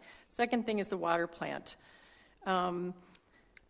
Again, I know that Mr. Keck has worked very hard for this. He responded very positively a few weeks ago when I asked in a council request if we could have a neighborhood meeting, and that is what is going to go forward. And I hope there will be very detailed work there and that you'll keep asking questions, but you also will listen, and that everyone will have the intent to listen to learn, not just to get your point across on all sides. But one other thing that I did make a council request for a few weeks ago, and I'm looking back at it, I don't see it on here. I would like to, and Mr. Keck, maybe you can answer this when you speak. I had cancer before too, and I know where my cancer resides in the U.S. and sort of patterns and so forth. A lot of it just comes from the plain land. But if there's any tri-county or statewide demographic look in our little area for cancer rates to see if there's an increased cancer rate in the neighborhood and the concentric circles leading out from it, from the water plant, that would be so helpful. And my son's a GIS professional. He'd do it for free, I'm sure, if we could find out where the documents were for that. So I'd love to see that if we can see if there's some higher incidence. The third thing is Ordinance 34. I really would like to urge us to reconsider as a council, not reconsider, but take a study session in the future to look at. We're in a different day than when it was voted on, and there are some issues with it still, and so we might want to take a look at it again and look at what the opportunities are for any possible changes. In terms of illegally growing marijuana, again, I want to reiterate, what we hear from the police, see it, hear it, report it. And if you, people have reported me on things in my life, in my neighborhood, and police have come out to check it out, and it wasn't true. And I'd say, who reported that? And they can't tell me. So that is what happens. That is what happens. So hear it, report it. Don't gossip about it. I'm not saying that you are, but do something about it and call us. We'll report it. We'll get to the bottom of it. Everybody has to sort of have a stiff spine when they come to your door and have claimed something that isn't true. Like I was starting a church in my crawl space of my house was what my neighbors were claiming. And the last one, the police station, I could not be more delighted at the poll results that was referred to tonight on our citizens and the way that they view the city and the police. It's just incredible. So I hope you take a look at this. Hopefully it'll be up on our website soon to see what we all have said about our city. It's very positive. And I think it gives us some really strong view to go to the public and ask you what you want to do in regards to the police department. Again, this building is not the best place for it. It also is a highest and best use of this area would be more for retail than police. We could actually make some money out of this area in the future, but there's some complications with that. So that's all I have in this response to these. Thank you. Councilmember Barrington. Doug, of course, thank you very much. Appreciate it. The best thing about this community, whether we're interviewing people for boards and commissions or seeing this audience here tonight, is that we look out for each other. And I greatly appreciate you pointing out another organization that is in our community that does that. Mr. Fuchs, I'm glad you're not going to set your place on fire. Thanks for taking the extra steps. I know there were some concerns about that, and I greatly appreciate that you're listening to all of the rest of the issues and getting involved in some of that as well. We'll follow up on the tree since you're concerned about it. Doug and Norma, several people mentioned about the historic preservation, and we are working to, that Rita and I were at that meeting, and it's important to us that if a group in the community was addressed like that, to get their opinions, that it not be taken out before council ever heard a chance, and we're trying to rectify that. So we're at least still having that discussion to make that happen. So thanks for reminding us again. And that was a very good meeting. That was very informative. I appreciated that the Historic Society put that on. 3. Cohn, I would appreciate it if you would go, the 4 options that you have, but if you look at the material that was provided under council request, it says from on there, and you might want to look this over, and you might want to request these, that many conversations and studies have been performed on the construction of the new safety services building. I haven't seen them. They weren't provided in this piece, but if you want to request those, maybe those could kind of tweak some of the options you're looking at, including the 2006 Safety Services Facility Master Plan. If you look at that and see whether you still believe some of your options or other options might be available, we're always willing to listen to any other ideas. And of course, item A, if anything's going on illegal, I agree with Councilmember Olson that it's better if somebody's addressing those things. And then I have to go back to this page. Hold on. There are a lot of people. Like I said before, I was on council in 2006 when that ordinance was passed. It was passed as an emergency ordinance with very little input into it. It was passed because some people were going to supposedly be placed in our community. It was done as an emergency. An emergency ordinance should have been reviewed after 90 days. That's what normally happens. That's not what happened. It's been in effect since then. In the court cases, one overturning that ordinance, and then one, as your neighbor eloquently stated, I guess barely kind of agreed with some of that, but there's some contingencies on that, I understand. And the reason that the ACLU, I guess, didn't follow through on it is that Mr. Rawls no longer was on the sex offender registry and no longer applied to him, so they didn't follow through with it. And it's a shame because it might have answered that question. But at the time that we passed that ordinance, I was told that we had anywhere from 80 to 120 people on that registry, and none of them were going to be affected by that. And if we're going to go ahead and consider somebody who has lived their whole life here, that the only time that they have not been at that residence is when they were incarcerated, and that we're going to all of a sudden start implementing a law without any direction or notice to council, and we're going to change process without finding out what's going on and try to find out this way, that concerns me. That concerns me. Now, it may be an ordinance, we may need to have some tweaking, but that all of a sudden we're going to start implementing something when we weren't before, obviously, since 2006, or since that court case came down, is somewhat disconcerting the way that this is being handled. So for that, I apologize. There are better ways to handle things. And then for the water sludge, and I'm going to take a little exception to that. Twice now, 2 council members have brought up that it's inappropriate for any name calling, for any disparaging of anybody's character or their integrity. I'm sorry, Belinda had said that Mr. Clower's family was here. Would you please stand up? I believe some of that might have been perceived from the city and this council to you.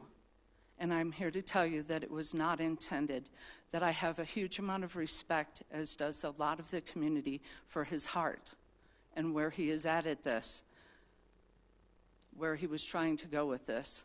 He has made it very clear to me personally and in community meetings I have been to that he cannot prove that that sludge gave him the cancer, but he can't prove it didn't either. But that we care about him as a 30-year employee in this community, and that at no time do I believe that the city or anybody on this council meant to disparage him or his character or his intention. And if you perceived that, for that I apologize.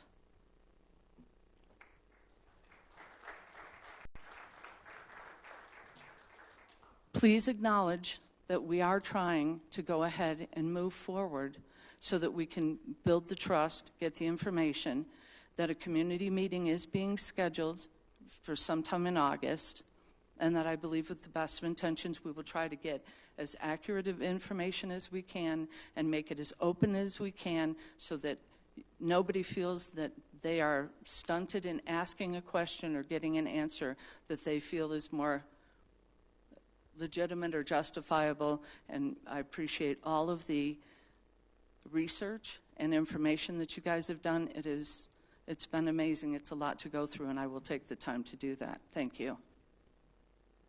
Councilmember Russell? Actually, I would like to thank every one of you for coming out tonight, and especially for those of you who have spoken, because that is really how changes are made in this city, and it is difficult. It is difficult for all of you. I also want to thank Mr. Clower's family for being here, and I want you to know that he is in our prayers as well as you, and we are working on this. Mr. Brockhausen, I just thank you for coming forward and sharing your dilemma, and it is a very difficult situation for you to be in. I just want to thank your neighbors also for the support you have, and this is how change is made. And you don't know how encouraging it is to see this council room full of people. And so I'm hoping that we will see changes. Thank you. Thank you. Councilmember Martinez? I also want to thank all of you for coming. I'm really encouraged that all of you are here and care enough to come and speak and come and listen. And I just want to just briefly touch on a theme that I kind of heard tonight. And we talked about a lot of issues, a lot of really important issues. And the theme that I saw with all of them is taking care of each other. And that's why I love the city. That's why you love the city. And each one of these issues, the overarching kind of connectedness with each of the issues is taking care of each other. With the Ordinance 34 issues, your neighbors are here taking care of each other. The iBake folks, you guys are here taking care of each other. The water filtration plant, that whole issue is about taking care of each other. Historical preservation is about taking care of each other. Discussions about improving the police facility, that's about taking care of each other. So I just want to kind of just note to my observation that that is an overarching theme with all the discussions here tonight, and I really appreciate you all being here and caring for each other and for us. Thank you. Thank you. Mayor Pro Tem Gillett? I don't want to think. I just wanted to make, there was a mention made of the Big Dry Creek and what the concern was with there. The Big Dry Creek is actually being diverted, not because of residuals, but because of water hardness. Mayor and I get to serve on the water board, and they've come to council and discussed that issue with us before. It is a water hardness issue, so they tend, there's times of the year we can take water from it, and times we can't, but there was a question about what is the issue with Big Dry Creek. And for those of you who don't know where Big Dry Creek is, it goes all the way through Littleton, through Bellevue Park, all the way to the Platte. So we are diverting that because of its hardness. And about 7 years ago, I think Councilmember Olson, we had someone dump gas in it or something. And it's Christmas Eve. Yeah, on Christmas Eve, someone dumped gas in it. So we know that we try not to use that water, but I just wanted to make sure that that question was asked. Would you please pass along to the resident? I know that some of you guys meet together. That let her know that that's what the information was. So, thank you.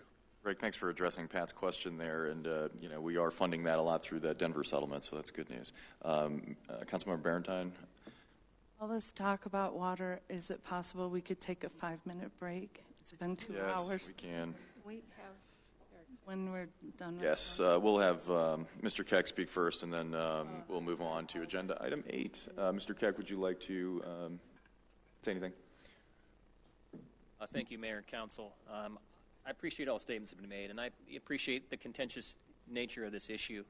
And I will say that I'm concerned as well. I don't necessarily live as close as many of these residents here do, but I also live in that same area and spend a significant time in that particular zone.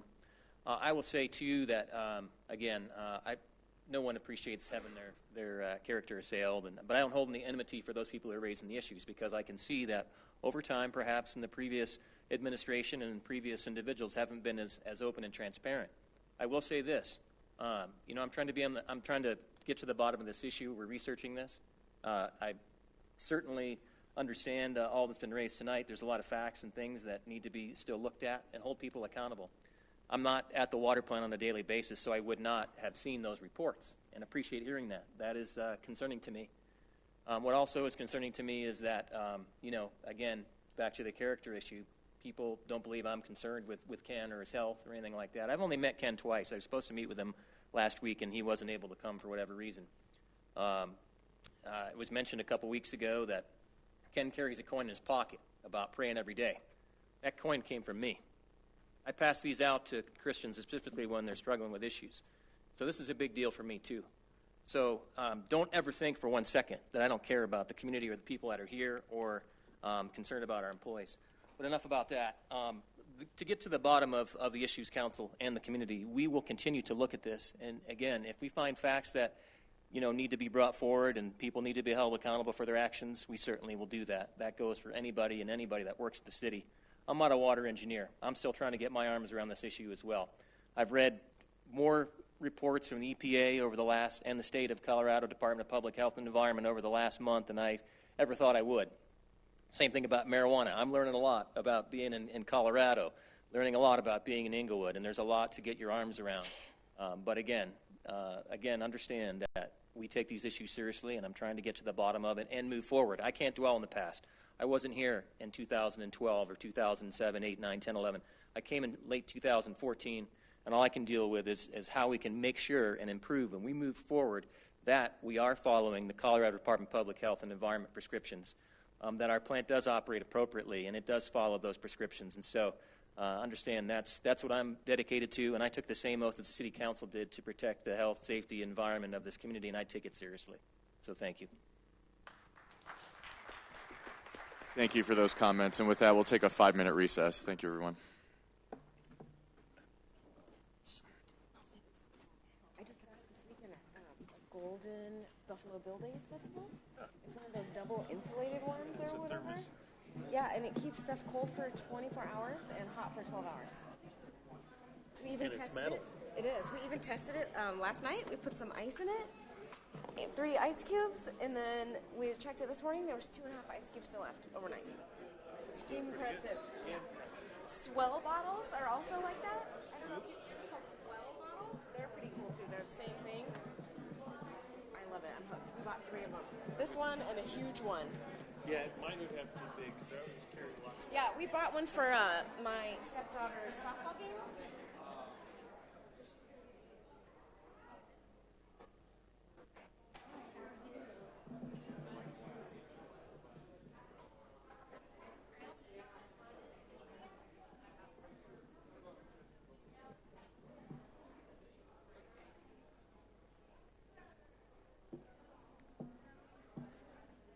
Hey, is he harassing you?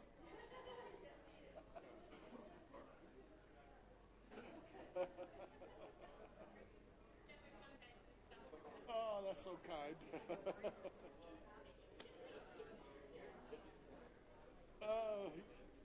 Were you blowing kisses and?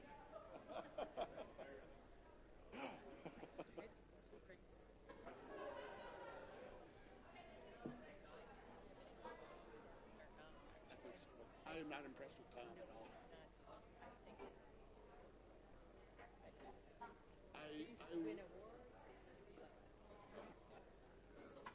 Tom's a little bit of a Hitler.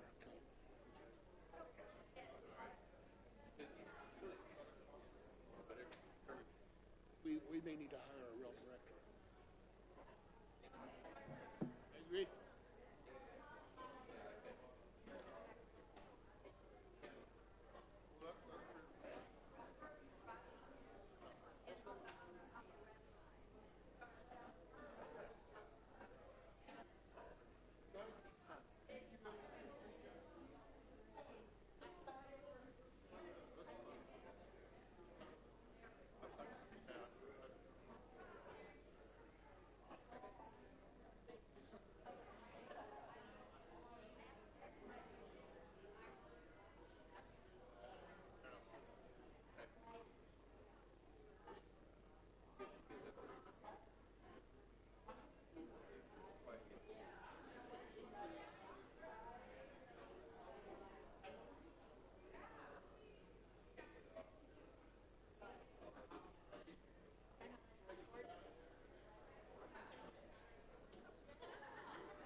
Okay, folks, if I could get you to start taking your seats, we'll come back to order in here in just a second.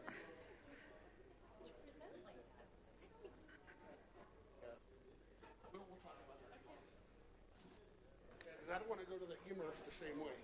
Oh, I'm glad we didn't take any more time for it if that's the way. Okay, great.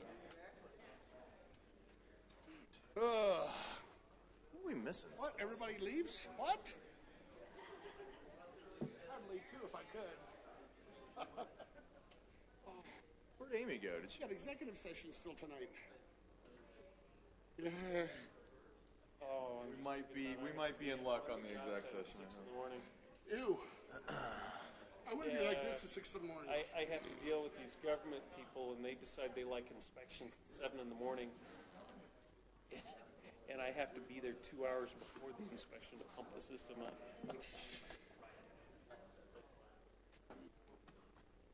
That's got to change. Employees have to do it. That's right. This is the coolest thing ever.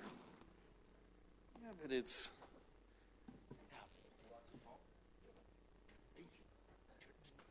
What? Oh, I know. Same one's probably the maintenance. In the operating system and architecture, it's the same guys doing both. You know, but it's just, I don't, every time I get on an Apple, it's like, I don't know what to do. Once. And I don't want to learn. Well, the thing is, I was so used to my Okay, folks, let's get back into session here. I think you did. We're on That's where I would be if I went to an iPad. agenda item 8. That's communications, proclamations, and appointments. Seeing none, we'll move on to agenda item 9, which is consent agenda items. I'll entertain a motion on the consent agenda at this point. Mr. Mayor, I move to approve consent agenda item 9A1, 9B1, 2. Thank you. Is there a second? I'll second it. Thank you. Any discussion? It's fun to hear you trip over those because I used to do it all the time. No, thank you. Please vote.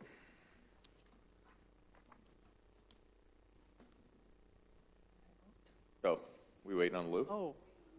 Oh, are we taping? Are we still on? Oh, yeah. I don't think they turned. Did you guys, is the audio visual working? Yeah, I don't think they turned it off during our break.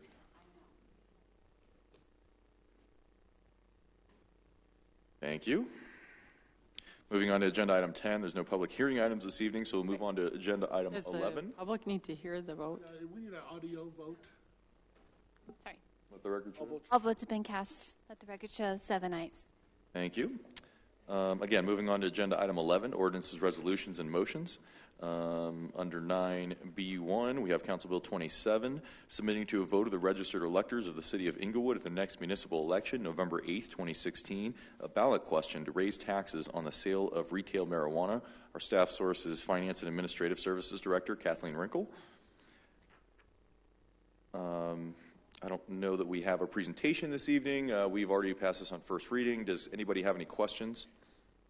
Mr. Mayor, I move we approve Council Bill 27. Thank you. Any second? I'll second it. Any further discussion on this issue? Seeing none, please vote. All votes have been cast. Let the record show 7 ayes. Thank you. Moving on to 11C1. Finance and Administrative Services staff recommends council approve a resolution approving a new agreement for investment advisory services to include investment and reinvestment of the city's assets within the city's guidelines. Our staff source, again, is Finance and Administrative Services Kathleen Wrinkle. Mr. Mayor, Council.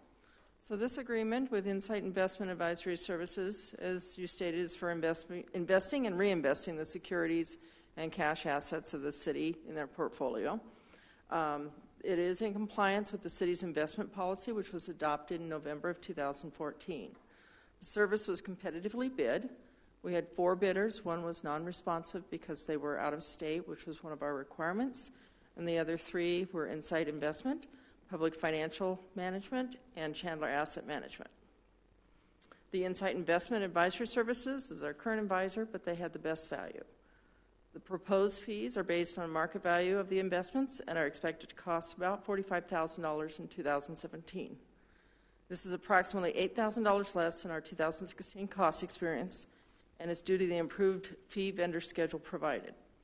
Comparatively, this reflects an $8,400 savings from the next highest proposal. So we're recommending approval of this agreement based on the best economic value and on our experience with the vendor service quality. Any questions? Any questions for Director Wrinkle from Council? Seeing none, I would entertain a motion. I move to approve 11C1, Investment Advisory Agreement. Thank you. Is there a second? Okay. Yeah, who wants to take that one? Thank you. Councilmember Yates is the second on that. Any discussion? Seeing none, please vote. All votes have been cast.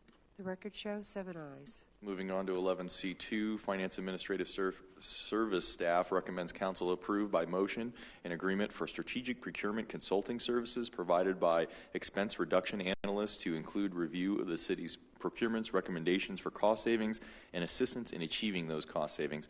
Our staff source, once again, is Finance and Administrative Services Director Kathleen Wrinkle. Thank you. This issue was discussed at the last council study session. Expense reduction analysts will review the city's procurements and assist in structuring future procurements for improved cost savings. Thank you. Any questions for Director Wrinkle from Council? Councilmember Russell? I know we had a presentation by them, but is it possible that city staff themselves could come up with some of these savings? At this point, our staffing isn't high enough. We had one person who was doing all the transaction-based and not enough bandwidth for strategy. Expense reduction analysts will give us a step forward in getting these savings right away. Could we do it over time? Yes, but it would be a long time. Okay, thank you. Other questions? Seeing none, I would entertain a motion. So moved. Is there a second? Second. Thank you. Any further comments? Councilmember Barentine? I agree with where Councilmember Russell was going with this. The concerns that I brought up before were that during this presentation, and this is on first reading, right? Resolution. It's a resolution, yeah. Yeah, this is resolution. Oh, okay. So this will approve the agreement on just to one approve the vote. We gave this information to somebody.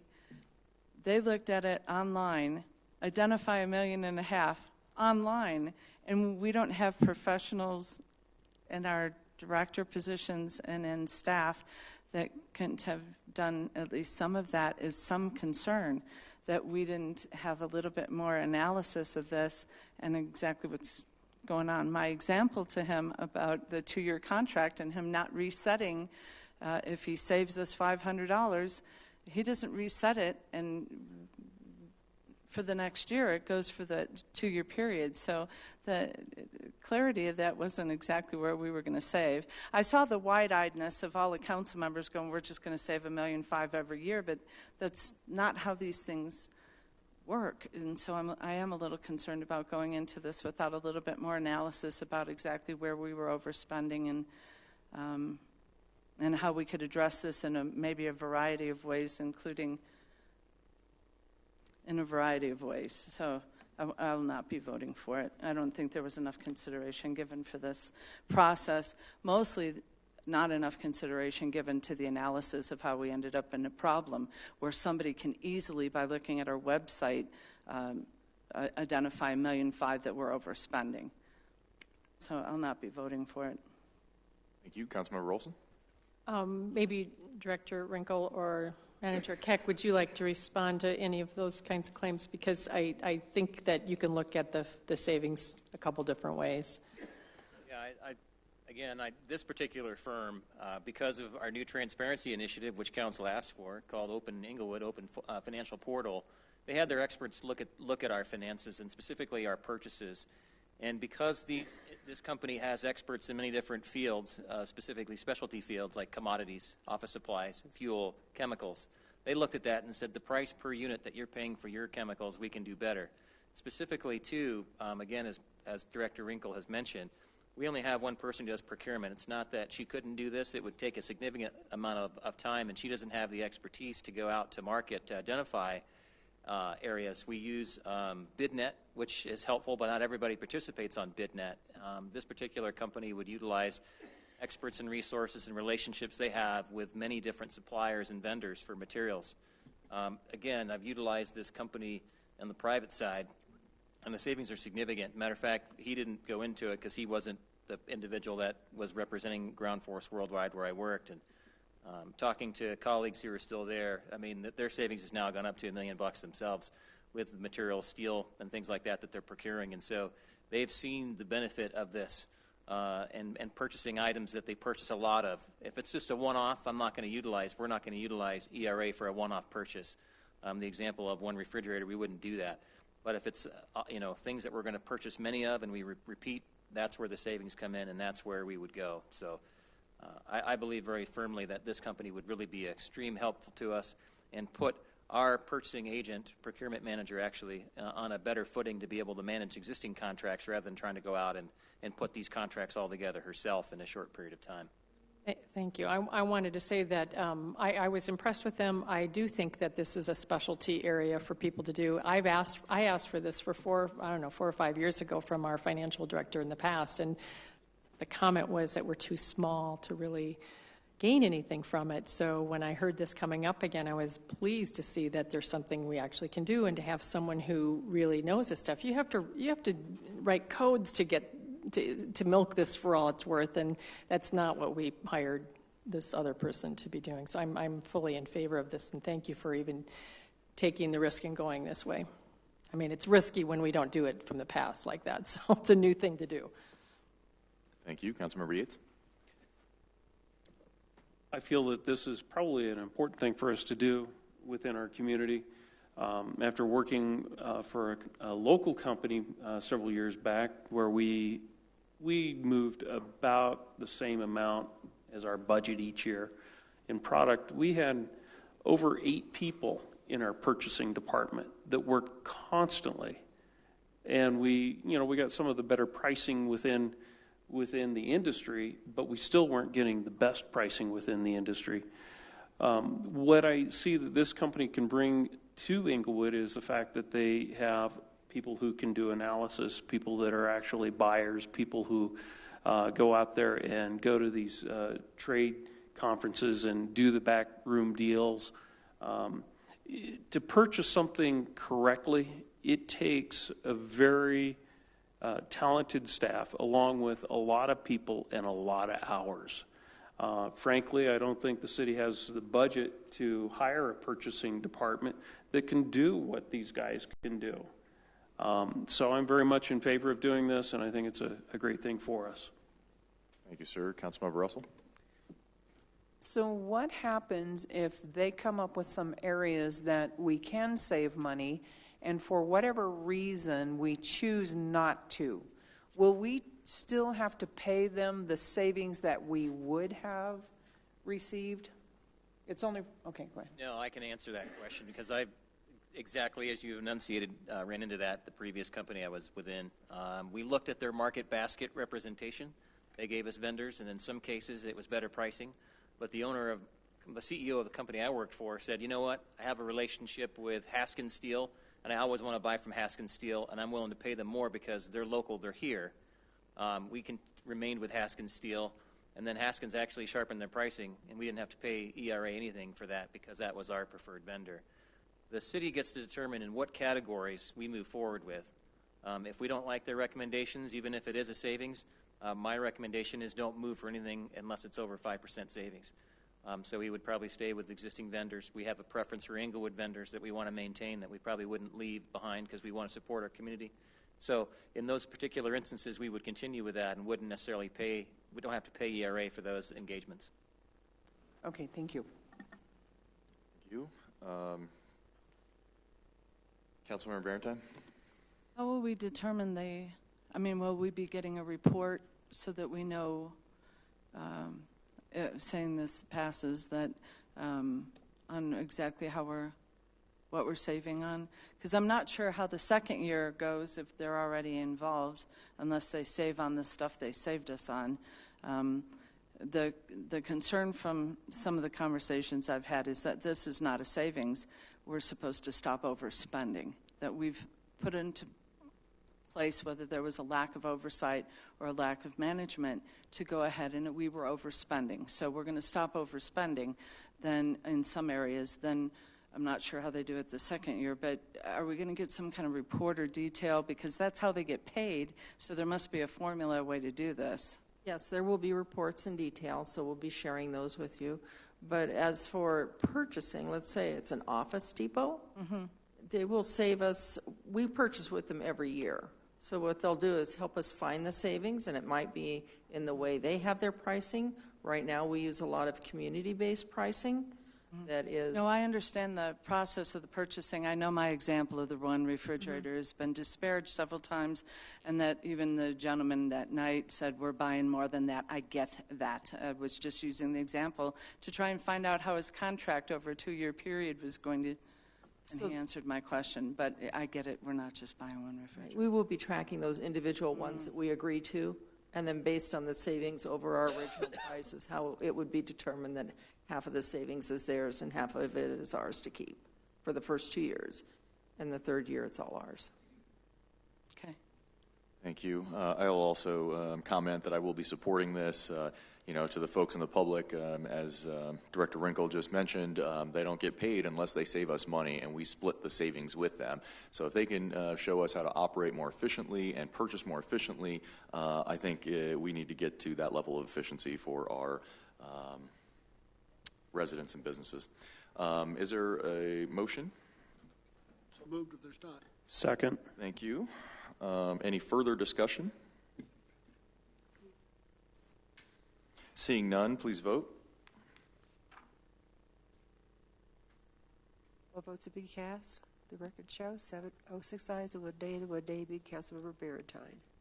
Thank you. Moving to 11C3, approval of a resolution approving an agreement to fill the position of city attorney. There was some issue with the resolution. This resolution that has been disseminated here to council is the resolution under consideration at this moment. This resolution would approve the employment agreement as well as appoint Allison McKinney Brown to the position of city attorney, subject to the attorney being admitted to the practice of law. In my estimation, in the state of Colorado, I should say, and in my estimation, this would not require any future council action. Simply her being admitted to the bar would complete the transaction and make her the city attorney. Until that point, obviously we need to have somebody in the legal authority of the city attorney's position to be able to fulfill that role. I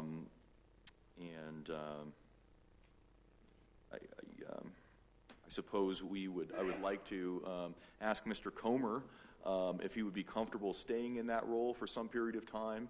The estimation from our consultants as well as Mrs. Brown is that the earliest that she could receive acceptance from the state of Colorado would be January, and I suppose the latest that she could receive it would be March is our estimation. And so that's a substantial period of time where we will need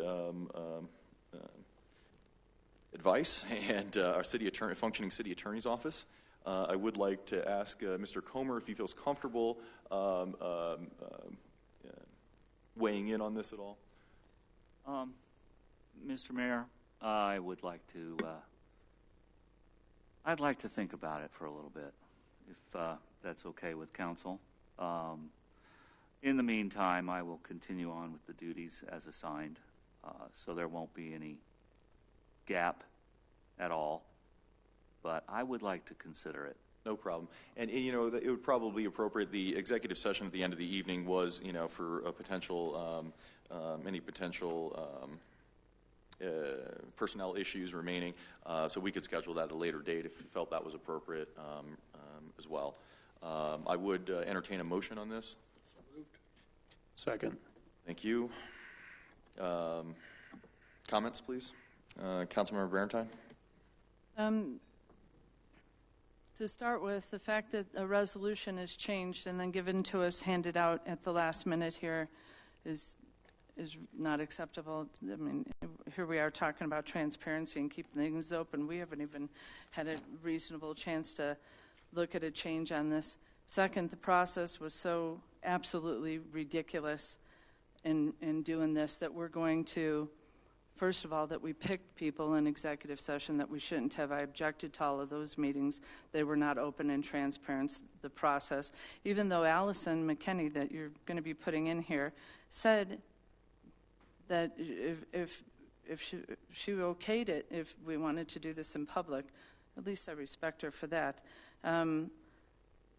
The fact that we're going ahead and making a decision now to go ahead another 6 to 8 months potentially of not having a city attorney because we had a process that was so foobarred up that we had SRG not knowing what the requirements were for somebody to come in from out of state and what it took for an out-of-state attorney to be even practice here, and that we still have this question hanging over us, and that we're going to go ahead and accept somebody who really is, who at this point is not qualified to practice in the state.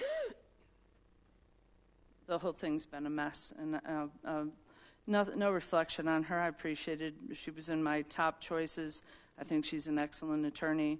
I hope she does well if she gets here finally sometime next spring. That'd be great. But the entire process has been ridiculous, so I'll be voting no. Thank you. Councilmember Russell? I have some concerns also, not with Ms. McKinney at all, because I do think she's highly qualified and she was among my top choices. But it is very concerning to me that we, like Councilmember Barentine said, that the process was really messed up and changed several times, which was very troubling to me. But the fact that we will be without a city attorney for up to several more months and maybe even longer than that is very concerning. I will be voting no for that reason also. Thank you. Mayor Pro Tem Gillett. I want to thank all the folks who went through the process, including our acting city attorney. This was a very difficult decision. It was one that I believe we all took with great concern and care. I would agree. I am not at all impressed with our consultant, but that's a discussion for a different time. This discussion is the quality and the person that we're looking to bring on to lead us in the future, and the reasons were. And I would like to talk about those reasons a little bit to make sure that it is open, because one of the things we were looking for was to make sure that we could have someone lead us forward. We believe many of the candidates could move us forward. One of the things that was a concern for me is somebody who would look at things differently than we have been, and who would bring a fresh, new perspective to what's happening, because sometimes you can't see the trees for the forest for the trees, or however that goes. And I believe that Ms. Brown did a wonderful job in her interview with us, and really gave us some vision and gave us some clarity on her leadership and how she would lead our city that impressed, I believe, all of us. So the reason I'm voting for her tonight, I'm giving her yes, is because I believe she's the best candidate that we had, although we had it was a very close, tight race. There was no really bad candidate that couldn't have been our city manager out of the 5 that we did. So this was an important process for me. We did not eliminate anybody during our executive session. We did not. We wanted to make sure that nobody was notified until we made this decision that what was going to go forward would. So we tried, and for the record, there were no protest votes going into executive session, and no protest votes coming out of executive session. So we acted as a council unified during those proceedings. So I hope that Ms. Brown will come and work with a unified council who really appreciates her efforts, and just like we have with our city manager. So I'm looking forward to it, and that's why I'm voting yes. Thank you. Councilmember Yates. I will also be voting yes. I think Ms. Brown will definitely bring some talent to this community that we will be looking for. She has lots of experience. She's been a city manager for city attorney for multiple jurisdictions at the same time. That says a lot about being able to juggle different cities' needs. She has a wide array of experiences, anywhere from land development on into the day-to-day work of a city. And I think it's very important that even though we can't have her on board immediately, that the city takes the time to get the right person in, not just to fill the position. So that's why I will be voting yes this evening. Thank you. I wanted to weigh in with some comments here. Allison McKinney Brown was a very impressive professional, impressive attorney, excellent resume, had a wonderful interview process with us. Obviously, I'm very concerned, I will say, about the amount of time that it would take to get over here into transition. That being said, I will support this. I will be voting yes. do want to make sure that we're on solid footing, though, for the city attorney's office moving forward. I respect Mr. Comer's desire to chew on his options here, and hopefully council can get some direction and assurances regarding how we're going to manage this in the interim. I will say that, as far as the process, I agree that, I was not very satisfied with the process, nor our consultants. That being said, I did want to reiterate that this is the decision moment. Right now, we are considering one individual, and, unless somebody knows the future that I don't, this is the process, and this vote could go different. It could go positive or negative, and that, in my mind, is the deciding moment. And so, again, I'll reiterate that I don't think any decisions were made in an executive session, neither to pick a candidate or to eliminate a candidate. Simply direction to move forward with negotiations. Of course, in order to direct staff or a negotiation team, you need to be specific about who you're negotiating with and what you're negotiating.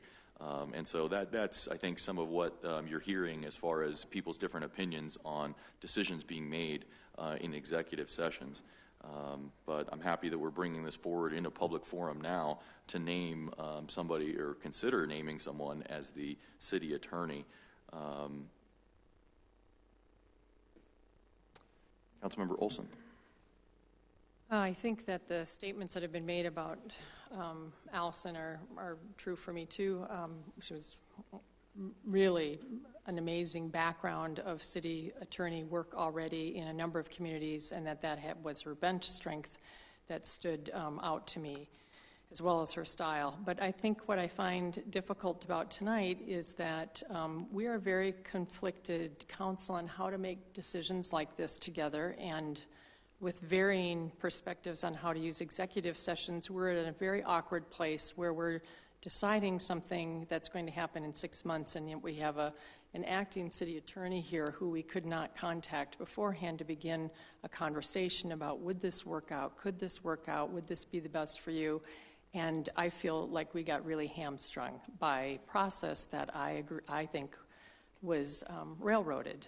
So I'm not happy with the way it's happening tonight. It's not the way I would have done this. We can blame it on SGR.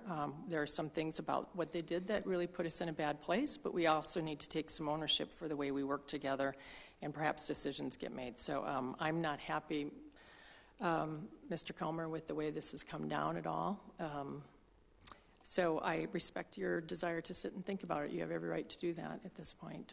I would hope that you stay, because I believe you have served us extremely well since whenever that was, November, crazy night that was also bizarre that you said yes to. But so I will be voting yes. I think that, I think I've said enough. I think Ms. McKinney is a top candidate, but we're in a very strange place. Councilmember Barentine. Mayor, I would like you to publicly acknowledge that I protested every one of those executive sessions, and that it's on the tape, protested the way we were doing it. And I made that very clear at the time. I think that you did make a record of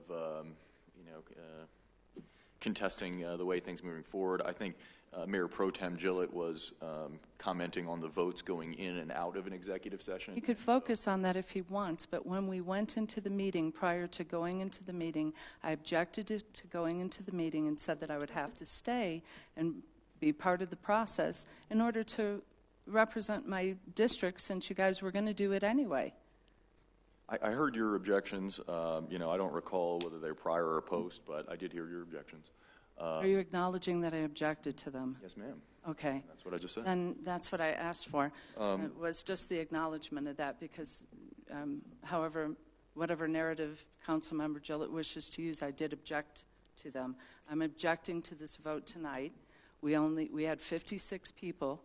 We narrowed it down in executive session. We eliminated people. Only one person was negotiated with, and that is the person that we're voting on tonight.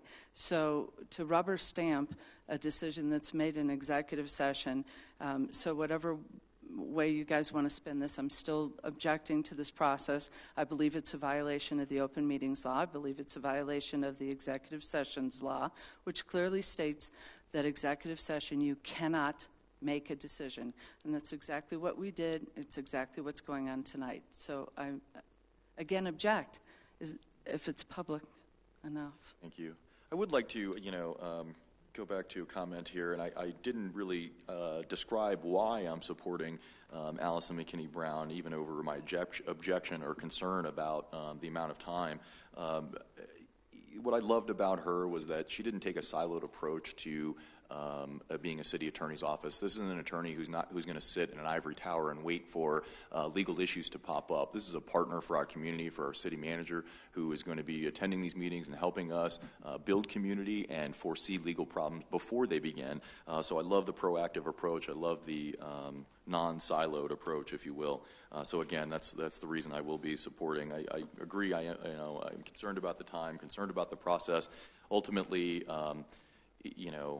getting this done and moving our community forward, I think, is in the best interest of the community and the city. Starting a process over or trying to move forward to a different direction would take some time as well. And I think we're getting a qualified candidate here who can help lead us moving forward. Any further comments from council? Seeing none, please vote. All votes have been cast. Let the record show 5 ayes and 2 nays. The 2 nays being Councilmember Russell and Barentine. Thank you. Under general discussion, moving on to mayor's choice, I would like to make a motion to approve my expenses to attend the Dr. Cog retreat in Breckenridge, Colorado this weekend. In the past, I don't believe that our Dr. Cog rep has ever brought this forward for approval through council. I believe it has been paid through the council budget for transportation and professional development in years past. After looking into it, just for transparency purposes, I brought it forward for council for folks to weigh in on our level of participation with groups like Dr. Cog. I do think that this is a vitally important meeting. Otherwise, I wouldn't take my time to attend. But any comments? Or can I get a second, please, and then we'll do comments. I'll second it. Wait a minute, are you making? Yeah, someone else I'm should making make it on your behalf. No, Make the motion that we do it. Okay. I'll make the motion. I'll second. Fair enough. I'll give the motion to Councilmember Barentine and let it be seconded here by Councilmember Olson, and we'll move on to comments. First one is from Councilmember Yates. Can we vote? No, not yet. First one's for, we got a comment from Councilmember Yates first. Oh, okay. Sorry. So, thank you for bringing it forward. You're very welcome. Thank you for your comment there. Councilmember Olson? I would like to know who has gone in the past from the mayors. I spoke with Randy. He said he went. And I'm Jim pretty sure Woodward Jim also. I spoke with Jim as well. Yes. With Randy, I don't remember approving anything like that. With Jim Woodward, he went on a lot of things we approved. So I just wondered if this was just something Randy did. Again, if you know that I'm wrong, I'm open to that. No, I'm just suggesting that I'm glad we're doing it, and I think that it's important to do it. I'm not sure that it hasn't been done in the past, but I know that it wasn't done with the last one. But I just appreciate it. Maybe we can find out that information. Oh, forget it. I don't think it waste matters your time. one way or another. I just don't like I don't claims want to disparage being anybody. right. I don't think like this is best procedure moving forward. I did. And so I was asking for information, but I withdraw that request because I do not want to waste your time. We waste way too much time for you all with silly requests. Further comments or questions? Seeing none, please vote. Linda? Oh, I undid my request to speak and forgot to push it. All votes have been cast. The record shows 7 ayes. Thank you all. We will remove agenda item 12A2, executive session. I do not believe that is required at this point. Do I need a motion on that, Mr. Comer? Should I just move past it? I think you can just move past it. We didn't go into an executive session. You explained why. Thank you. We don't need a motion or second or a vote on it. I'm sorry, what? You don't need a vote on it. Okay, thank you. Moving on to councilmember choice for mayor's choice, I'll start with any volunteers? Councilmember Russell, how about that?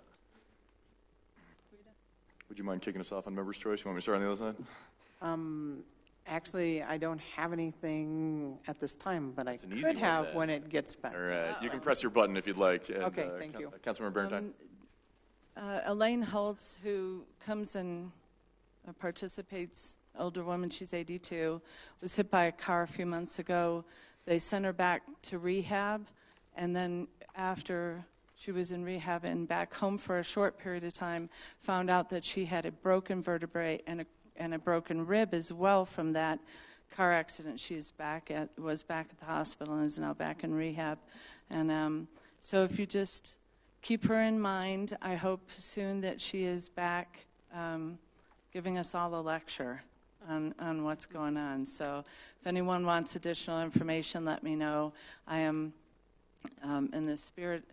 So many people have come forward to help her and do things. I am watching her dog, and I am just always impressed with how much we are there for each other in this community. So I just want to share that. If anybody wants more information, let me know. At some point, my son came up with the idea that he's probably going to bring a card for all of us in the audience to sign, whether you know her or not, since she was so used to speaking, because I know that she's really missing participating. So thank you. That's all I had. Thank you so much. Councilmember Olson. I just returned from a short family reunion in Keystone, and my mother-in-law, who's 83, fell in our bathroom at a condo and got a concussion. And of course, you know, it's middle of the night, 4 a.m., and you call 911, and the fire and the police came, and it made me proud just because they were so good. And I'm so thankful to our fire and police all over the state who abide by the laws that are created by the, you know, with citizen input, and that they care for people in the way they do. My neighbor behind me last week, right before we left for this vacation, also fell, dislocated his hip, and the fire department Denver was there right away, police with them, just to make sure everything was okay. So big shout out to our people who are in blue tonight and the kinds of things that they're going through. And then the second thing is National Night Out is this week, so don't forget to go. Enjoy your neighborhoods. Try and see several if you can. I appreciate the citizens who put those on and allow for neighbors to get together once a year in a really unique way, and for the fire and police again to come and be a part of that. That's it. Thank you. Councilmember Yates. Nothing for this evening. Thank you. Councilmember Martinez. I just want to say thank you, everyone, for coming tonight, and I'm also looking forward to National Night Out, which is tomorrow. Yeah, I'll get it. Mayor Pro Tem Gillett. Nothing this evening, other than I'll be at their house tomorrow night, eating barbecue. Thank you. Real brief on Mayor's Choice. I did want to highlight Dig a Bit. They had a celebration over at their office last week, right here above Englewood Eye Care, a thriving and growing technology business being recognized right here in Englewood. So again, want to thank them for being here and for doing business in the city of Englewood. That's all I had this evening. The city manager's report. I don't have anything this evening. Thank you. City attorney. You have in your packet the memo from Mr. Newbecker dated from April of 2015. This actually was delivered to my office about 10 days ago. It didn't get delivered in time for last week's agenda.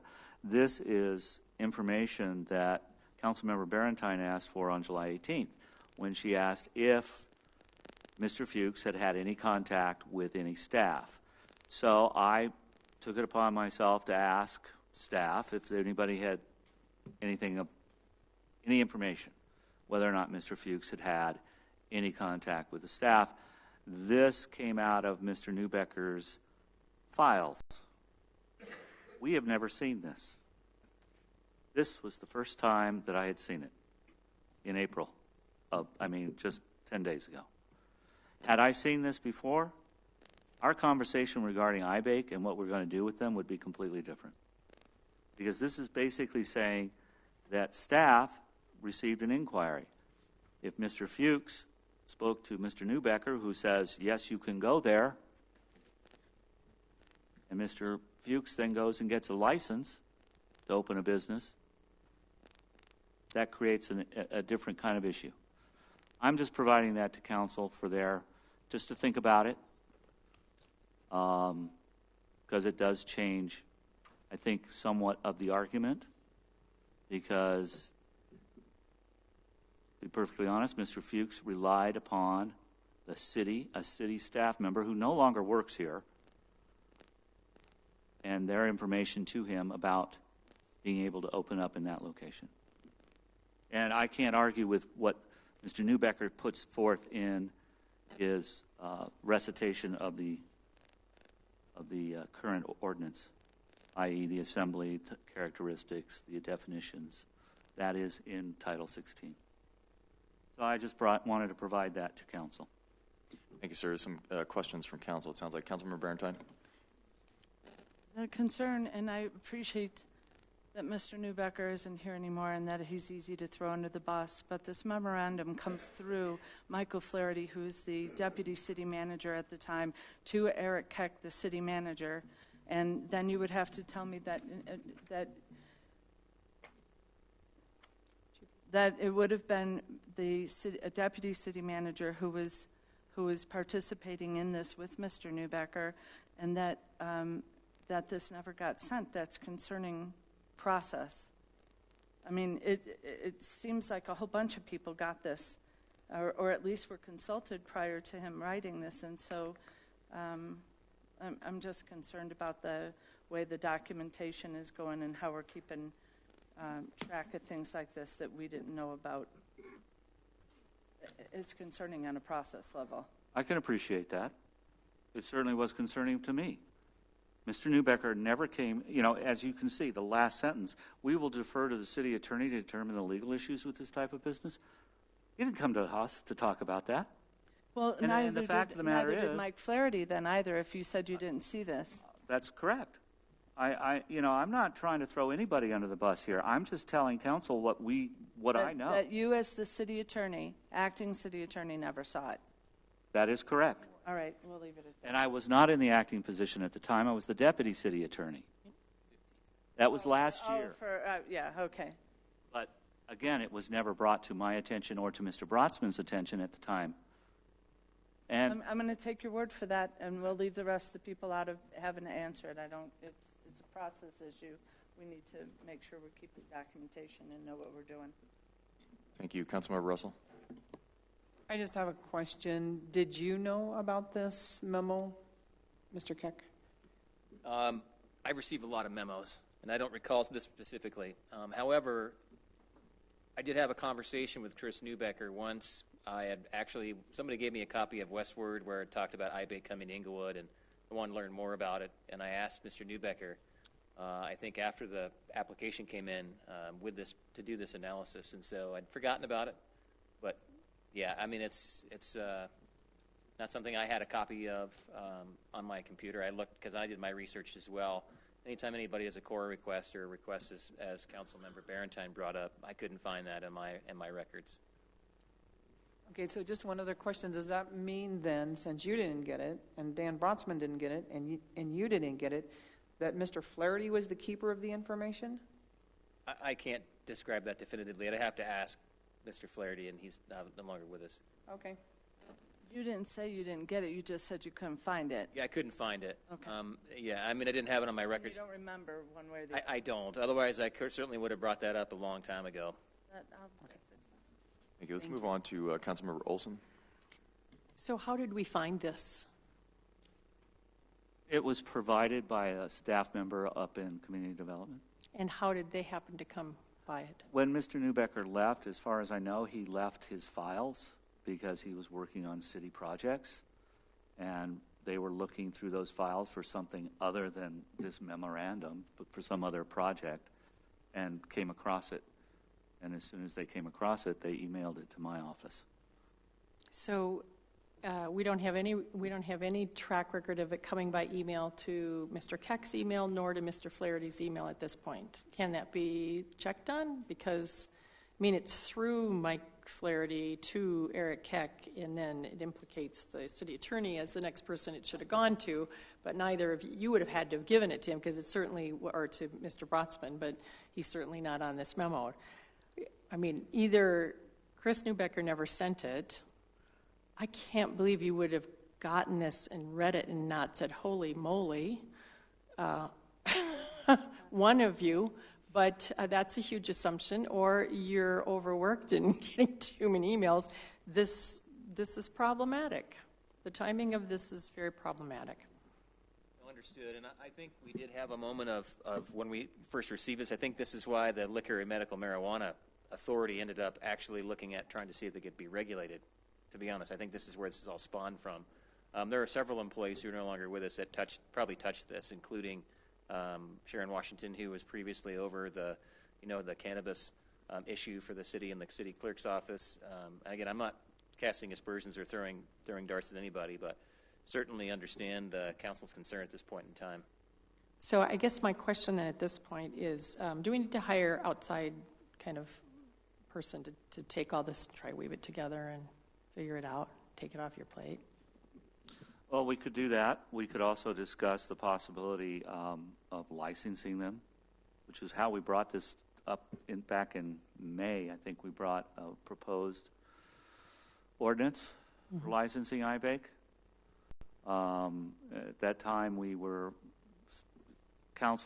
didn't have a consensus either way, and so the discussion began as to whether or not we can close them, how would we go about doing that, and from what I hear, I mean, we've had a lot of citizen input on both sides of this issue, so we can certainly, I can certainly talk to some of the law firms and see if they'd be willing to look into this.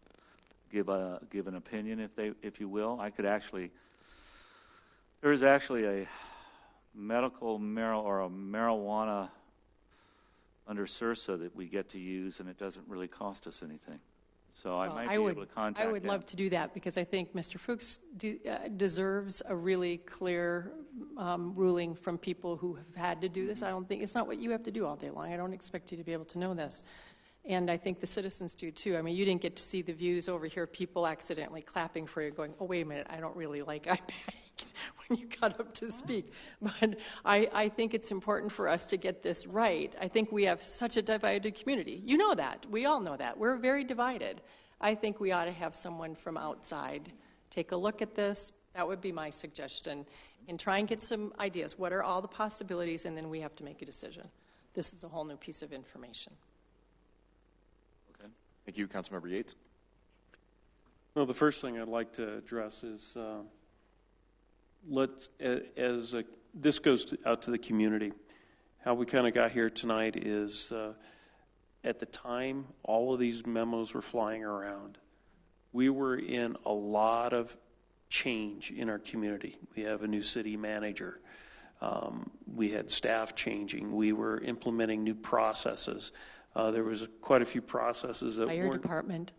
Yeah, there was quite a few processes that weren't in place. And Eric Keck, our city manager, has brought a lot of transparency within our community that we've never seen before. So I can definitely understand how we got here today.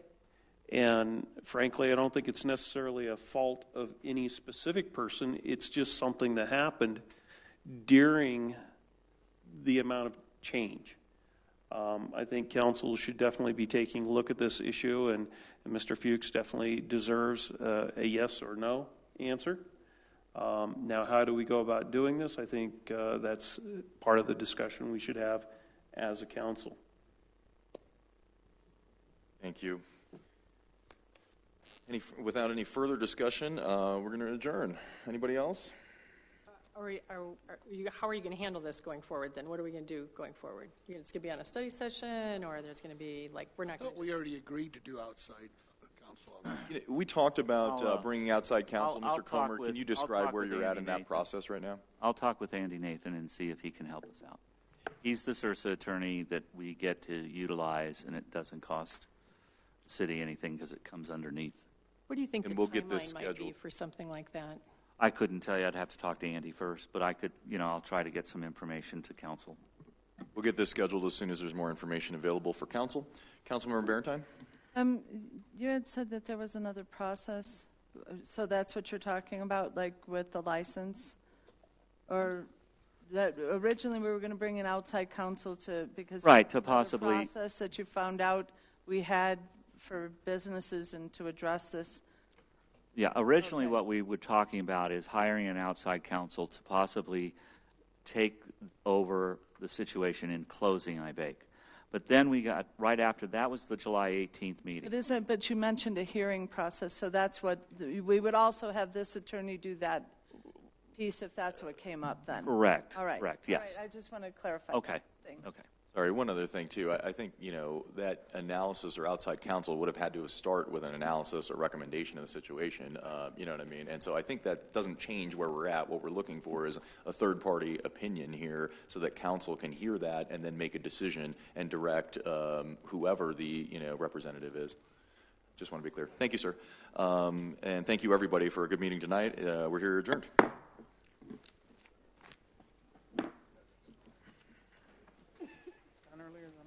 And yes, someone did say, over there, like, because they were clapping accidentally. Brother. This would have come up before, that whole...